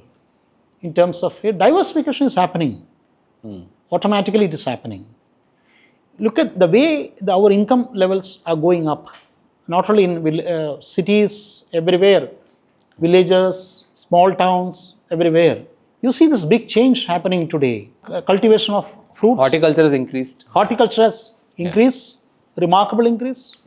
You see cultivation of flowers. I mean, today even small towns have many shops selling flowers, only flowers. The market for flowers, the market for fruits, the market for vegetables has really gone up in the last, I would say, 15 to 20 years. So the diversification, because of the pull, the diversification is happening. So all this value addition in agriculture today is mainly coming from the agricultural GDP growth. Agri GDP growth is mainly coming from this. 10% diversification. From 2014 to 24, 10% has come from that. This coming from this diversification, and the real opportunities lie in that diversification. We need to have certain amount of grains produced, whether it is 2025 or 2050. We need to have. It's only going to increase. Our grain production, grain requirements is only going to increase, because if you're going for more, say, more dairy farming, you need feed. Going for more poultry, again you are going to require more feed. So we need certain amount of food, a certain amount of grains, but we also need more vegetables, more fruits. The income goes up. The direct impact will be on this. Consumption of fruits, vegetables. In India, it is going to be milk also. China, if you look at China, it is mainly meat consumption, which is actually rapidly going up. But in India, it is dairy products. No, but in that you had written about this piece about the transition to jowar and kind of questioned the climate sensitivity of rice. Are you suggesting that we shouldn't do that diversification to coarse cereals here, because our dependence on rice is too much? Or how do we address I never that? said that. Actually, what I am saying is farmers are growing jowar in some places. If you go to North Karnataka, Northwestern Karnataka, they are growing jowar. They are growing some other millets. No, nobody is asking them to do it. They are doing it because they don't have access to good rains. Okay, so rain. They are not getting sufficient rains. Okay, and they don't have access to. No, but isn't that connected also to the nutritional part, right? Because the more you... It is not because... I don't think they are just doing it because of... There is some amount of nutrition coming, but I don't think they are doing it because of the nutrition. I'll be very dishonest if I say that they are doing it because of nutritional... They're conscious of nutrition. They might be going and to a restaurant and eating the same fine polished rice. But they are growing sorghum today because that's the only thing they can do. If you give them irrigation water, they'll directly switch to, I have no doubt that they will be switching to paddy. I studied the Tungabhadra left bank, TLBC, Tungabhadra left bank canal system. I found it there. So they were really growing jowar, bit of maize and all that. Now with the water from the Tungabhadra canal, they all switched over to paddy. But it becomes a burden, no? See, like the better irrigated we become, we are not then judiciously using it. We are using it to grow crops that will consume further water, like rice or sugarcane. So isn't that leading to a spiral where that will be? It's a good question. Actually, I think it's a very important thing. A lot of people say that now we talk about this water intensive crop and less water intensive. I think during this chat also I mentioned about this. I use this term water intensive. Now, it has very limited purpose. What matters for a country? You need to produce food with a less amount of water. Correct. We have to fix this calorie. You need this much of calorie. To get that much of calorie, you need this much of grain. Okay? And to produce that much of grain, so there is not much compromise on this.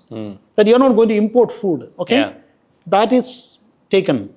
Now, what you need to do is to reduce the amount of water that you are going to use to produce that much. So there is no disagreement on how much you produce. The only thing is, how do you reduce the water burning? Burning of water.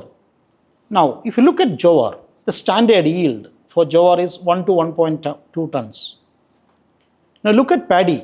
I'm referring to this Tungabhadra, about 4 tons per hectare. 4 versus 1 ton per hectare. Now jowar water consumption, it will be around 250 millimeters. Correct. So it takes about 2,500 cubic meters of water. Just doing some simple arithmetics. 2,500 cubic meters of water for 1 hectare of jowar. You take 1 hectare of paddy, my water consumption will be around 7 to 8,000 cubic meters. Now you just do the water footprint calculation. Water versus water divided by yield. You will see rice or paddy is water footprint is slightly less than that of jowar. So for me, what is important is it's a very interesting point. Yeah, not the water appreciate footprint, much. not the water, how much water it takes per hectare of the crop. The water footprint, which basically means if you are going for jowar to produce, to get the same amount of calorie, you will be burning more water. Understood. And number 2 point, which not many people talk about. Suppose we decide, suppose we say that, okay, no, we want to grow only jowar. We don't want to grow paddy. Say that paddy has more water footprint. Tomorrow, suppose some research shows that paddy has more water footprint than jowar, slightly less more. And we decide to grow jowar. Can you do that? My answer will be no. Why? Because if you have to get that much of food, you will be requiring at least 3 to 4 times more land to produce that much of grain. So the land constraint is a very important factor.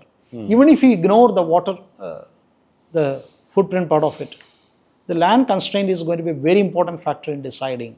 So our food policy, agriculture. So these things matter a lot. So unless you come up with a variety of jowar, which gives you 4 tons per hectare or 3 tons per hectare, there is no way we can just do away with paddy cultivation. That's a fact. So we have to get the numbers right when we get into this discussions. I think unfortunately we don't. We have some kind of a, the paddy has received so much of criticism the last 30, 40 years. Yeah, even sugarcane, no? Our sugarcane, of course. But you look at the water productivity of sugarcane. Yeah. So high. Yeah.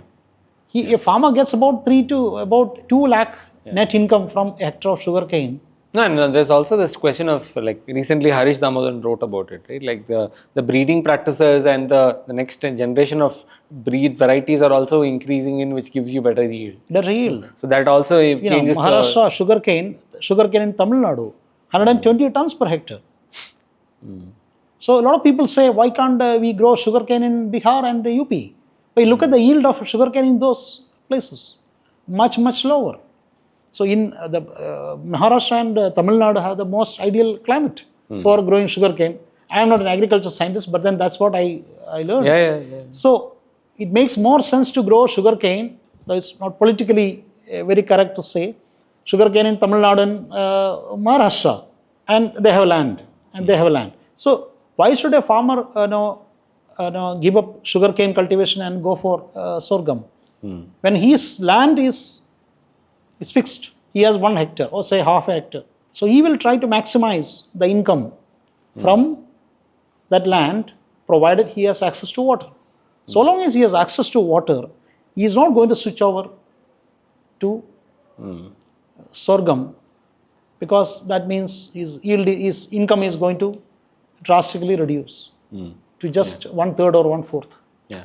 So switching gears, I want to also talk about some of the micro irrigation players, right? You have, in India, we've had players like NetFM and so many other players who've been in the business and market for long, but they often sell the promise of saving water, right? Why is it very, I find it very fallacious, but I would love to hear your thoughts on why is it that, how is it that this promise continues to get sold? It's a very good question. I will start by saying that micro irrigation doesn't save water. Correct. Farmers have to save water. What it means is there is so much of dependence on this technology to change water consumption. Water consumption will change only through behavioral change. First, we need to change behavior. In Israel, they introduced this technology long ago. I think it's about 50 years back. They developed this drip irrigation or trickle irrigation technology. Look at the way farmers in Israel use water. Farmers in many other countries, water scarce regions of many other countries use water. And look at the way we use water. Apart from the technology, they also have other mechanisms like institutional mechanism, pricing water, water allocation. In Israel, they allocate water to every field. Of course, water comes under pressure, so you can directly install connect it to a system and then you can run it. But more than that, they price water volumetrically in Israel. That we don't talk about. Yeah. We only talk about the drip technology. irrigation system. Yeah. We know highly automated and all that. Yeah. So the farmer behavior changes with the fact that he or she has to pay for every unit of water they uses. So we don't have that system. Correct. So we are not paying for the water. Correct. Nor we are paying for the electricity. Will we ever come a day when we will pay? Maybe few years down the line we'll be talking about different sets of issues.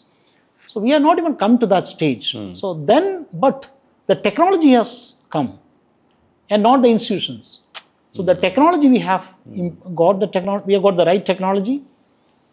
So what I found. 10 years ago, I was doing a study in Maharashtra on the impact of drip irrigation on sugarcane, water use efficiency in sugarcane. The shocking thing which came out after doing a sample survey and all the analysis, the farmers who were using drip irrigation, their water use efficiency, I'm talking about average, was exactly same as that of farmers who were using straight furrow irrigation. This means two things. That number one, straight furrow irrigation is also quite water efficient. Number two, there are many farmers, when we looked at the data more closely, there are many farmers who are actually over irrigating. And some farmers were making use of the technology. So there was no such thing that just because of drip irrigation, your water consumption will reduce. That is myth number one. It's gone. It's a myth that just by putting drip irrigation in the field, the water use will be more efficient. Because he is not paying for the water. So he will just switch on the drip and the farmer will go for some other work and he will come back and then. So this is one. Number two is a large technical question, whether drip irrigation really save water. We did a lot of research on this also. When I was in IMI, International Water Management Institute, we did spend considerable amount of time looking at this issue. There are many dimensions to it. So whether drip irrigation would save water, provided the farmers use it properly. Okay, the other aspects are taken care of. Whether their behaviors are right. The behavior is the right behavior. It's depend on what kind of crops you are talking about, what kind of soils, what kind of climate, and what kind of groundwater. Now, why this groundwater comes in the picture? There are many areas where the groundwater is very shallow. So, why you use drip irrigation? You want to reduce this, what you call over irrigation, and then you want to reduce this percolation losses, so-called percolation losses. So, if you are using drip irrigation to reduce this percolation losses, in lower area, in a low water table, shallow water table area, where does that water go? It goes back to the groundwater. So by using drip irrigation, you are not reducing any losses. Okay, so you are just shifting it. That's number one. But if you are talking about an area which is very arid, and if you are growing a orchard crop, with distantly spaced crops, it can be orchard, even for that matter, chili or brinjal or maize. So distantly spaced row crops or cotton, you might be saving some water, provided the other part is taken care of. So when you are wetting the entire field using normal conventional method of irrigation, you might be losing a lot of water through soil evaporation. So you are reducing that using drip irrigation. You are only wetting that area around the root zone, and then so you are preventing this unnecessary non-beneficial, we call it non-beneficial evaporation from the land, which is soil, which is exposed to sunlight. So if you are talking about closely spaced crops, this benefit of reducing non-beneficial water use is very little. Yeah, because you have to be spaced up for you to have the population. Yes. So that spacing is more, and then it also depends on what you have been doing earlier, and then soil conditions.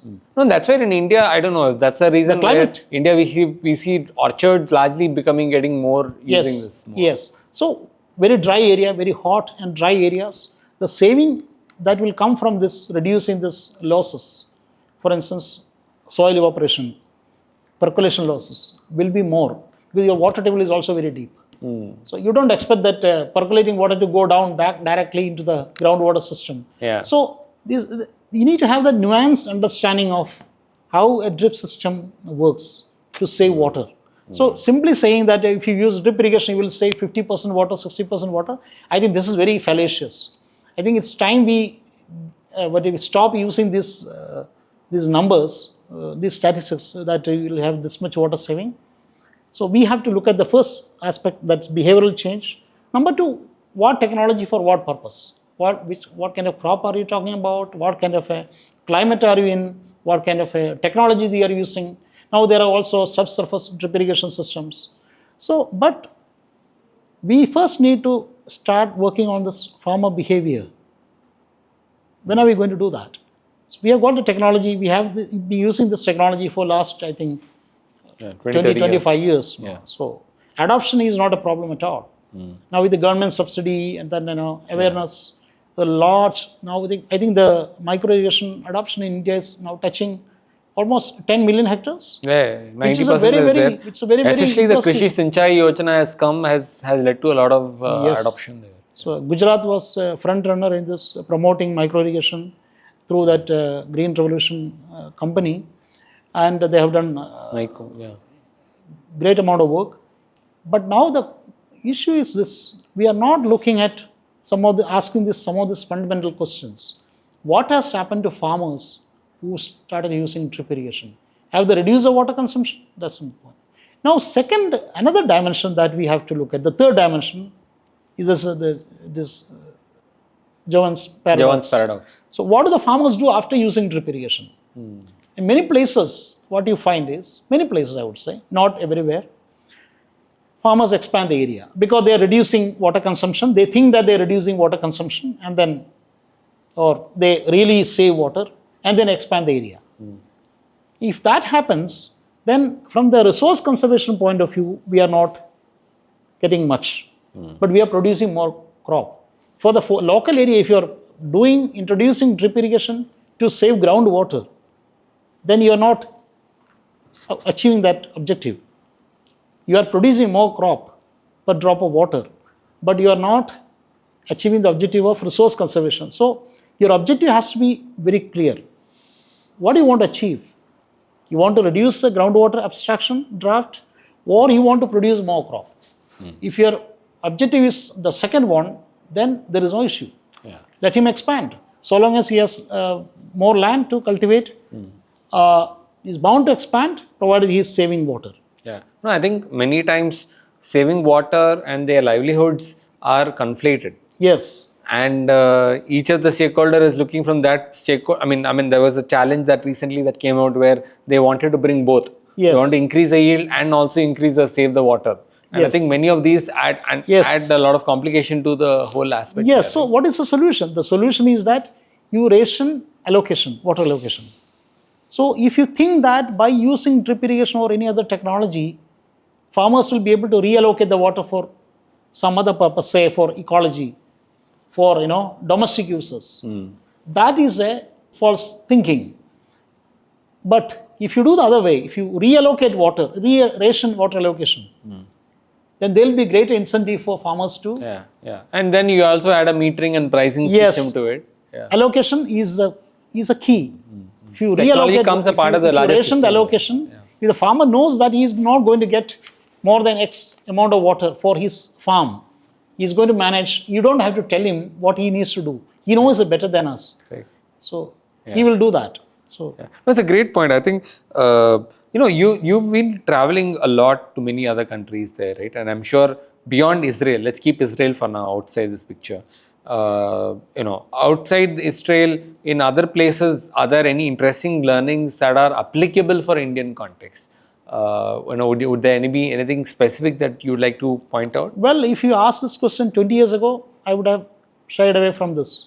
Because now India wants to become a developed country by 2047. It might happen before or maybe a few years after. Now, I think there are lots of things that you can learn from countries like Spain with their river basin organizations. Valencia. Yeah, the Valencia. Then there are lots of many river basins where they have basin management concept on the resource. Two things are important. One is the resource management. Who takes care of water resource management in the basin? Indian context, that is not clear. I think we need to have an organization, an agency which is mandated to do that function of water resource management. Who manages the catchments and who makes sure that the clean water flows in the river and whatever. Your groundwater is not overexploited, and that's so. The resource management objective, that has to be handled by an agency, an independent agency. And we need to resource management and resource allocation. These functions go together. Now, I think Spain has done quite a bit of good amount of work. Australia is doing a lot of work on this river basin management. France had done. France river basin models are widely talked about. What is so distinct about this? They have been able to distinguish between resource management and resource allocation and resource appropriation. Now, if you look at, let me elaborate it. If you look at the irrigation department or our water resource department is supposed to do everything. Resource allocation, and there are also resource use. Service, there are resource agency, there are also service agency. They decide on how much water to be appropriated. Yeah, there is a conflict of interest. And there is a conflict of interest, direct conflict of interest. Yeah, it's a great point. Yeah, I had never thought about it. Yeah. So, one thing. Number two, you look at pollution control boards. They are into pollution monitoring, water quality monitoring. They are also into enforcing pollution control norms. Again, conflict of interest. So, these two interests have to be separated. Same agency performing multiple functions. So, irrigation department does everything. They does investigation, they do resource assessment, resource evaluation, and they do planning, they do execution, they also allocate water. If the drinking water supply department has to get water, it has to go to the water resource department. Actually, it is supposed to be performing multi-sectoral, objectives. It's not. It has its own interest. Irrigation department, though you change the name to water resource department, is only looking, its prime objective is to maximize irrigation benefit. So they will try to take maximum water from the basin. So then you will have to put so much pressure on them to release some water for the environment. But whereas you look at a situation where you have a separate agency which looks after resource management allocation. So that agency will allocate water to X, Y, and Z, irrigation department, water supply department, the environment agency, and then if industry. Yeah, so they'll do a more judicious allocation. Yes, they may do a more judicious allocation. There can be problems. I'm not saying that this is the most ideal solution, but the model that we are following, the institutional model that we are following, is not going to work any longer. So if you want to move away, if you are asking me about institutional reform, the biggest reform has to happen is the quantity, the allocation, and then the quality. Both the areas you find conflict of interest. Monitoring, if CPCB or State Pollution Control Board is doing monitoring, it should not be responsible for doing enforcement. If it is doing enforcement, let another agency do monitoring, water quality monitoring. So that there is more pressure on them to perform better. The lack of institutional mechanisms shows up in the individual behaviors, which are sometimes goes in like the negative spiral kicks in, right? Like I know of some friends who are in Maharashtra who actually talk about banning borewell machines, because there's no mechanism there, so they're really frustrated, right? And the worst part is actually setting up the RO plants also. Like in many places now, setting up RO plants Yes. is also becoming a big phenomenon there, and there's absolutely no institutional mechanism here. Are there any other countries there where there's some learnings that are there apart from the one that you mentioned? Australia I talked about. Netherlands is doing a lot of work on, I think, pollution. I think non-point pollution control. I think Netherlands is doing. Many European countries are doing, but I think Netherlands is doing a remarkable work on non-point pollution control, nitrate pollution of groundwater. I think this is one area where we have to do a lot of work, especially in places like in the Gangetic, the Gangetic plains where you have rice wheat system of cultivation, intensive rice farming. Yeah. And puddling where methods nitrate increase pollution it. can be a big can pose a serious problem. But Puddling methods can increase it also. Currently, we are only talking about point pollution from industries and urban areas, but we also need to focus a little bit on nitrate pollution, that is the diffuse pollution, which is a big, I think, they have got certain nice regulations. They have worked out some nice criteria on this nitrate pollution, that looking at I think the rainfall is one important factor, the soil conditions and the groundwater condition. So I think these three important parameters they're considering. This is also coming because also there is the carbon market is also opening up. Yes. Where nitrate pollution and that you get benefited and also from incentives wise. Yes. So they are trying to regulate it through this. Okay. It's not perfect, but then there is something over there. So they have to do reporting, how many cattle they have and how many cows they have and this and that, and then what kind of crops they're growing and how much of fertilizer they're using. So there is a ceiling on amount of fertilizer and the amount of nitrate load they can put on the soil. So that's it.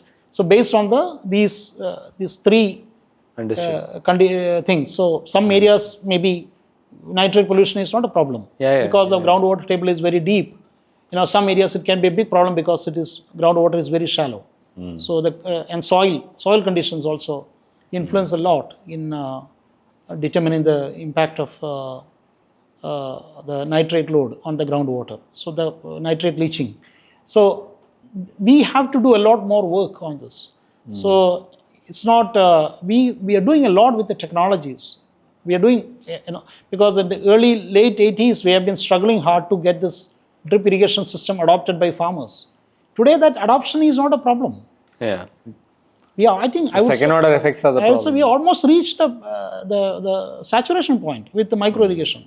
Unless there is a dramatic change in the cropping pattern, you can't see a further adoption of these technologies in a way we have seen it in the last 10 to 15 years. The growth rate is going to really come down. The growth rate. It might still go up, but then the rate at which it has been going up, the same rate we cannot see. It's going to be plateaued. It's going to be plateaued very soon. Unless the cropping systems, there is more diversification happening in a very big way. I don't see. But then the issue is that what do the farmers do with these technologies? Are they really using water more efficiently? Are they taking the best out of the technology? For that, we need to start working on other mechanisms, institutions, and then markets, the water price, electricity prices, and allocation rules. So Dinesh, you've spent almost 30 plus years. 30 plus, yeah. 35 years. 35 years in this journey there.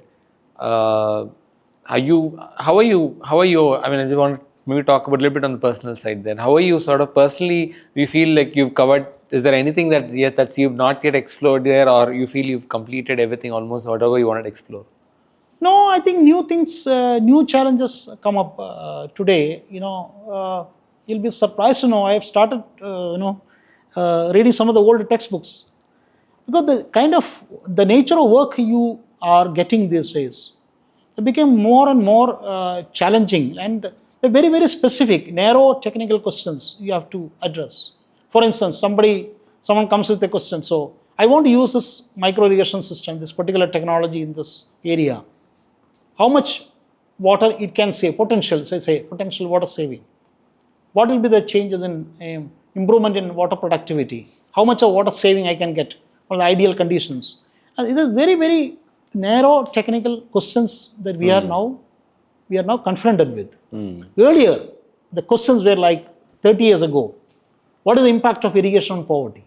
It's a very broad question, okay? And you have lots of space for maneuvering. You can, twist it the way you want it, okay? You will go and just study some water markets in Bihar. A district in Bihar, you will pick up and then study the water markets and look at the impact of water market on, access equity in groundwater, blah, blah, blah. But today those questions, the nature of questions that are being asked to you are different. And you will see, you want to understand what is the flood damage caused by this particular catchment, what is the inundation. These are the kind of questions that you get today. Very specific. Questions are becoming context. very specific and narrow technical. So say that if you use micro irrigation for this particular crop, what is the benefit you get? This is so. You need to be it's very specific, and you have very little time. So it's becoming more and more challenging. So the big questions you don't get. I do a lot of consulting work, but you don't get those big questions today. You get those narrow technical questions, and you have very limited time to answer those. So you keep learning new things. I learn a lot from my young colleagues who do many interesting things, analysis, using new tools, new techniques, which we were not using when we were, the beginning of our career. We're not using those. So today, a lot of application of remote sensing, GIS, and other models. So the nature of problems that we are, but the larger question, unfortunately, we are not asking the big questions, like what is the institutional change that you want in this water sector? Are our institutions really adequate? What kind of changes they need to undergo? So there's and what kind of infrastructure we would require for future. So these are the things. We are spending so much of time on groundwater. But then, it's not going to solve all your problems. But have you found, one of the things that I have been very fascinated with is my own exploration independently is to look back at the past and see what are ways where we were managing it. Like in Tamil Nadu, I see still a lot of lake water associations are there. Right? So there have been certain, and then there are irrigation managers in traditional villages have been there. Near-cutties. Near-cutties are there. Yeah. So have you seen any of those systems that are beneficial in today's context can be applied in there, or you think the context is completely changed? No, this irrigation water use associations, they still have a role. But these institutions are still not adequate to address some of the bigger challenges that we are facing today. Can you give me an example? I will give the example of this tank management, tank water associations. Now, what happened to the tanks? Tank basically, get this, mostly the surface water from the catchments, and you store it and then you use it for, after the monsoon you use the water. Now, what has happened to the tank? A lot of scholars have written about declining tank irrigation in South India. Correct. Tamil Nadu, Karnataka. You critiqued also an article. I also critique some of the work. Telangana is one. What I found is, no one has actually looked at the hydrology angle. Why tanks have declined? Many scholars said, I am not belittling their work. I am not. Sure. But why these tanks have declined? Many people said, no, these tank institutions have collapsed. Now, why tank institutions have collapsed? Why did they collapse? You still have some tank institutions working. So this argument that tank institutions have collapsed, so the tank irrigation has collapsed, that doesn't hold much water. Because today, the demand on this water from these tanks is much more than before, 30 years ago. Because the cost of getting water from underground is so high, and the chance of getting water is so low, that ideally the farmers should be depending more on tanks. But why then they are not? So the scarcity of water is so high that they should be, the value that they realize, they should be attaching much more value to these tanks than before. Now, why it has not happened? Because this is where the groundwater comes. The groundwater irrigation in all these areas have really gone up in the last 40 years. Correct. Yeah. There is data, clear data there. Groundwater is taking all your tank water. The catchment, drilling of wells in the catchments is reducing the flows into the tanks. Cultivation in the catchment is again stopping the water inflow into the tanks. So it's a bigger, and why that has happened? Because the tank water organizations, they have no control on groundwater use. So it is not groundwater irrigation per se which has impacted tank irrigation, but the way groundwater irrigation, how groundwater pumping has deprived the tanks, altered the tank hydrology, that has created problem. But many scholars said that because groundwater irrigation has become become more fashionable, it is more attractive, that farmers have given up tank irrigation. No. The tank irrigation is declining because the tank hydrology of the tank catchment has altered. It's not producing sufficient runoff for the tanks in the to advent survive. of, no, but that is also a question of demand, no? Because there is more demand for causality. groundwater, so this tank has come down, no? No, there is demand for water. There is more demand for water. So the importance of tank irrigation should have gone up. Crops don't distinguish between groundwater and surface water. Sure. Crops need water. So the farmers, I would say, they will be more happy to get water from the tank than from wells, because well irrigation costs a lot. To drill a well in a hard rock area today, it's a risky game. So after investing all the money, you don't know, you're not very sure that you're going to get water. But whereas you have water in the tank, you can use it.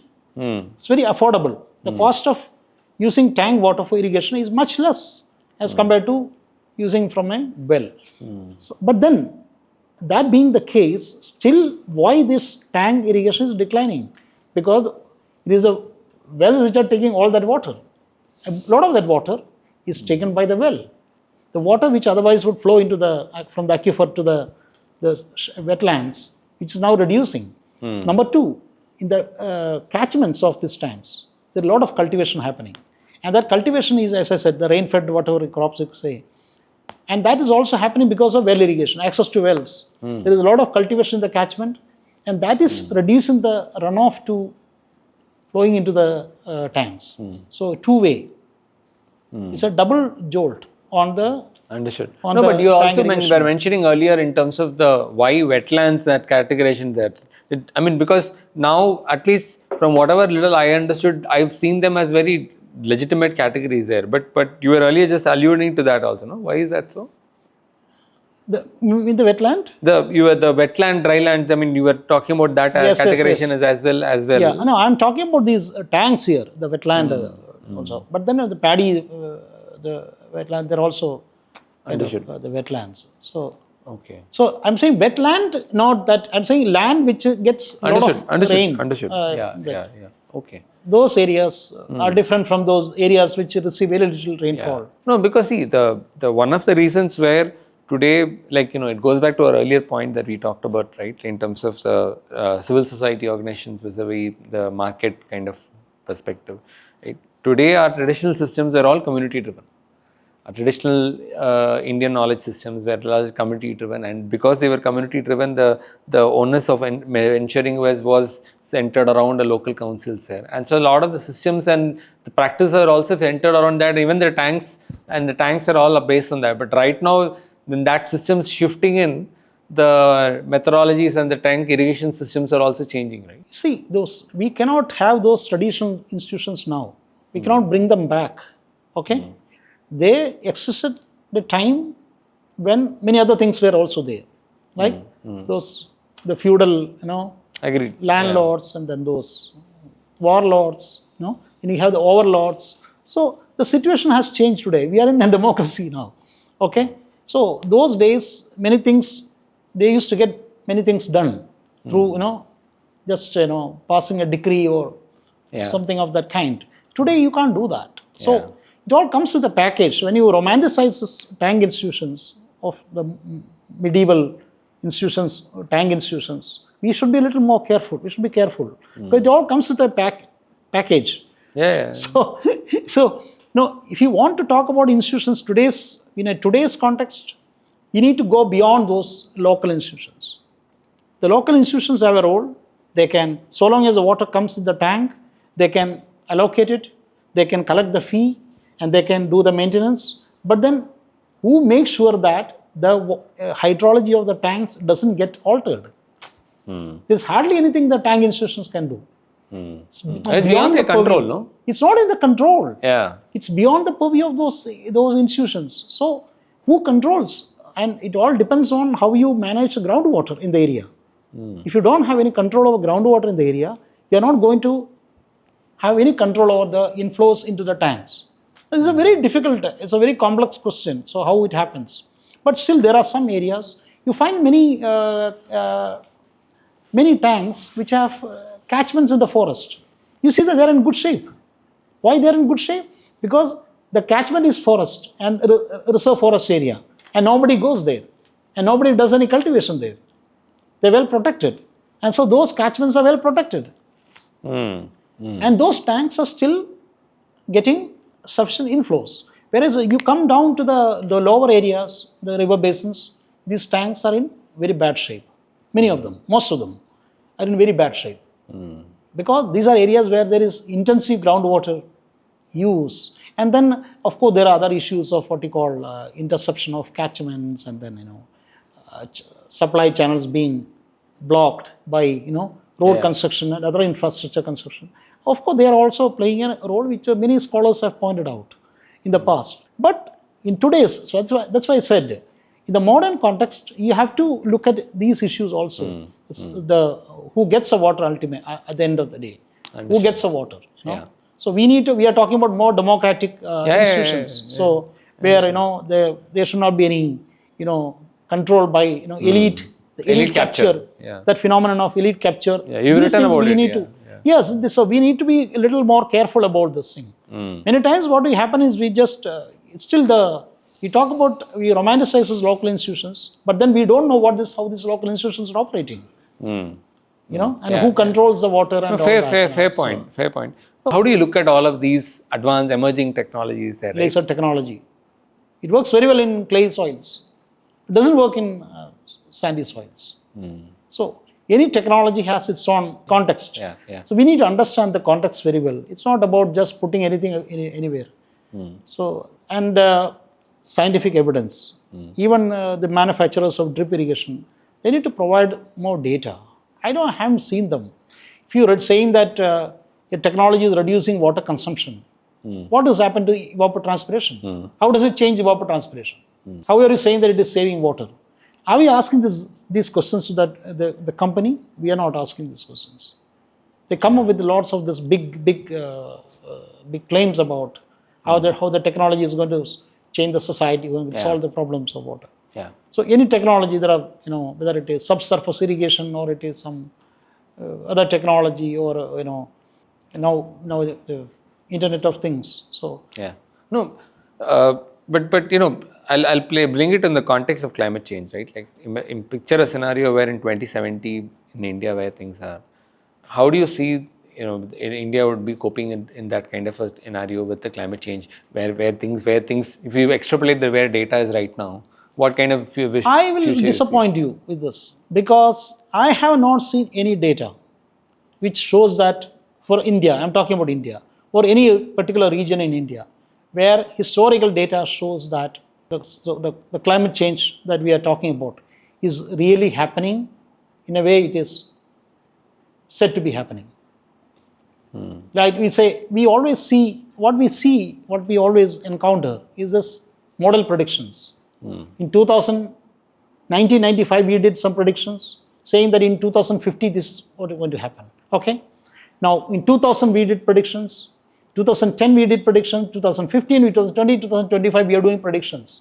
But now it has been 30 years since we have been using these models, or even more. What happened to those predictions? Did we get them right? Or we got it wrong? Why, if we got it wrong, why? So we need to ask this very fundamental questions about, now we have data for, why don't we just look at the data for last 30 years? And what has happened? There's some regions where supposed to be, getting less rainfall 30 years, 50 years. Has it really happened? Or are they getting more rainfall? So any problem with the models? How do you set it right? How do you fix it, the problems? I happened to see some presentations from, I think it was from IIT Chennai, done by a professor. I don't remember his name, unfortunately. He said how these climate models, global climate models, or regional climate models, are getting it totally wrong when it comes to simulating our monsoon weather systems. Monsoon weather systems. I see.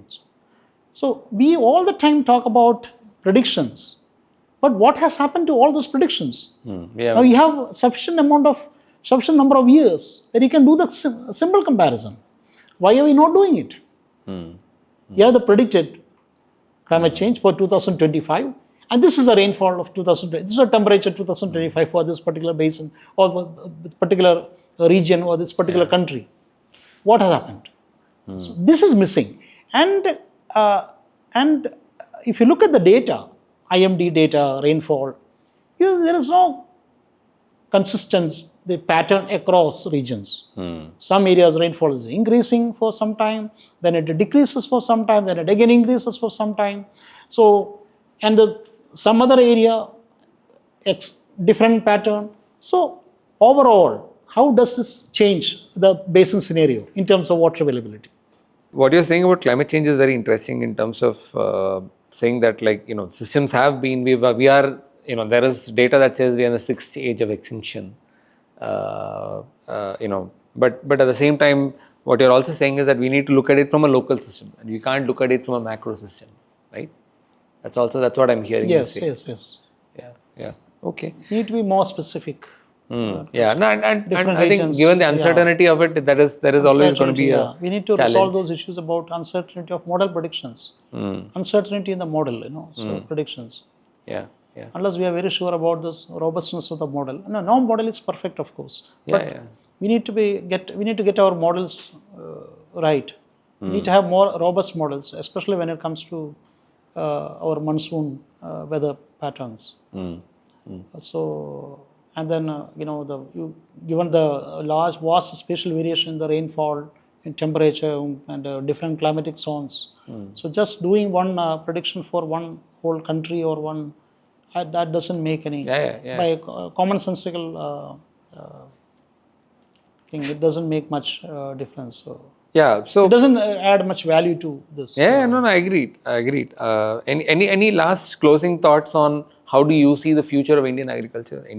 Are there any areas of optimism? I think Indian agriculture has an great future, given the what you call climatic diversity that we have, agroecological diversity that we have. We have enormous potential. I think we are using that potential. When I travel across this country, I see farmers, the kind of crops that they are growing, and the kind of technology they are using, and the kind of information access they have. Look at the access to mobile phones, the information that they are getting through this. So it is. I think there is enormous potential. You see, huge. I think Indian farming. I think it has really transformed. My limited experience of last 35 years. Now one should be very, very optimistic about Indian farming. Great. I am optimistic about it. Wonderful. That's all the more reason for us to be optimistic about that. And thank you very, very much for taking the time. Thank you so much, Venkat. You almost spent almost 2-3 hours with us talking. I really enjoyed talking to you. And it was you asked some very, very tough questions. It was very brilliant questions. Yeah. Thank you. I really enjoyed preparing for this interview because you gave me a wealth of knowledge to dig into. And water is also a subject that continuously, given the nature of water itself, it changes your mind as to how you think about it, because we tend to think in binaries. We tend to think in fixed compartments. We have these compartments, and water tends to break them, and I could actually experience that in the whole conversation. Thank you so much. Thank you so much, Venkat.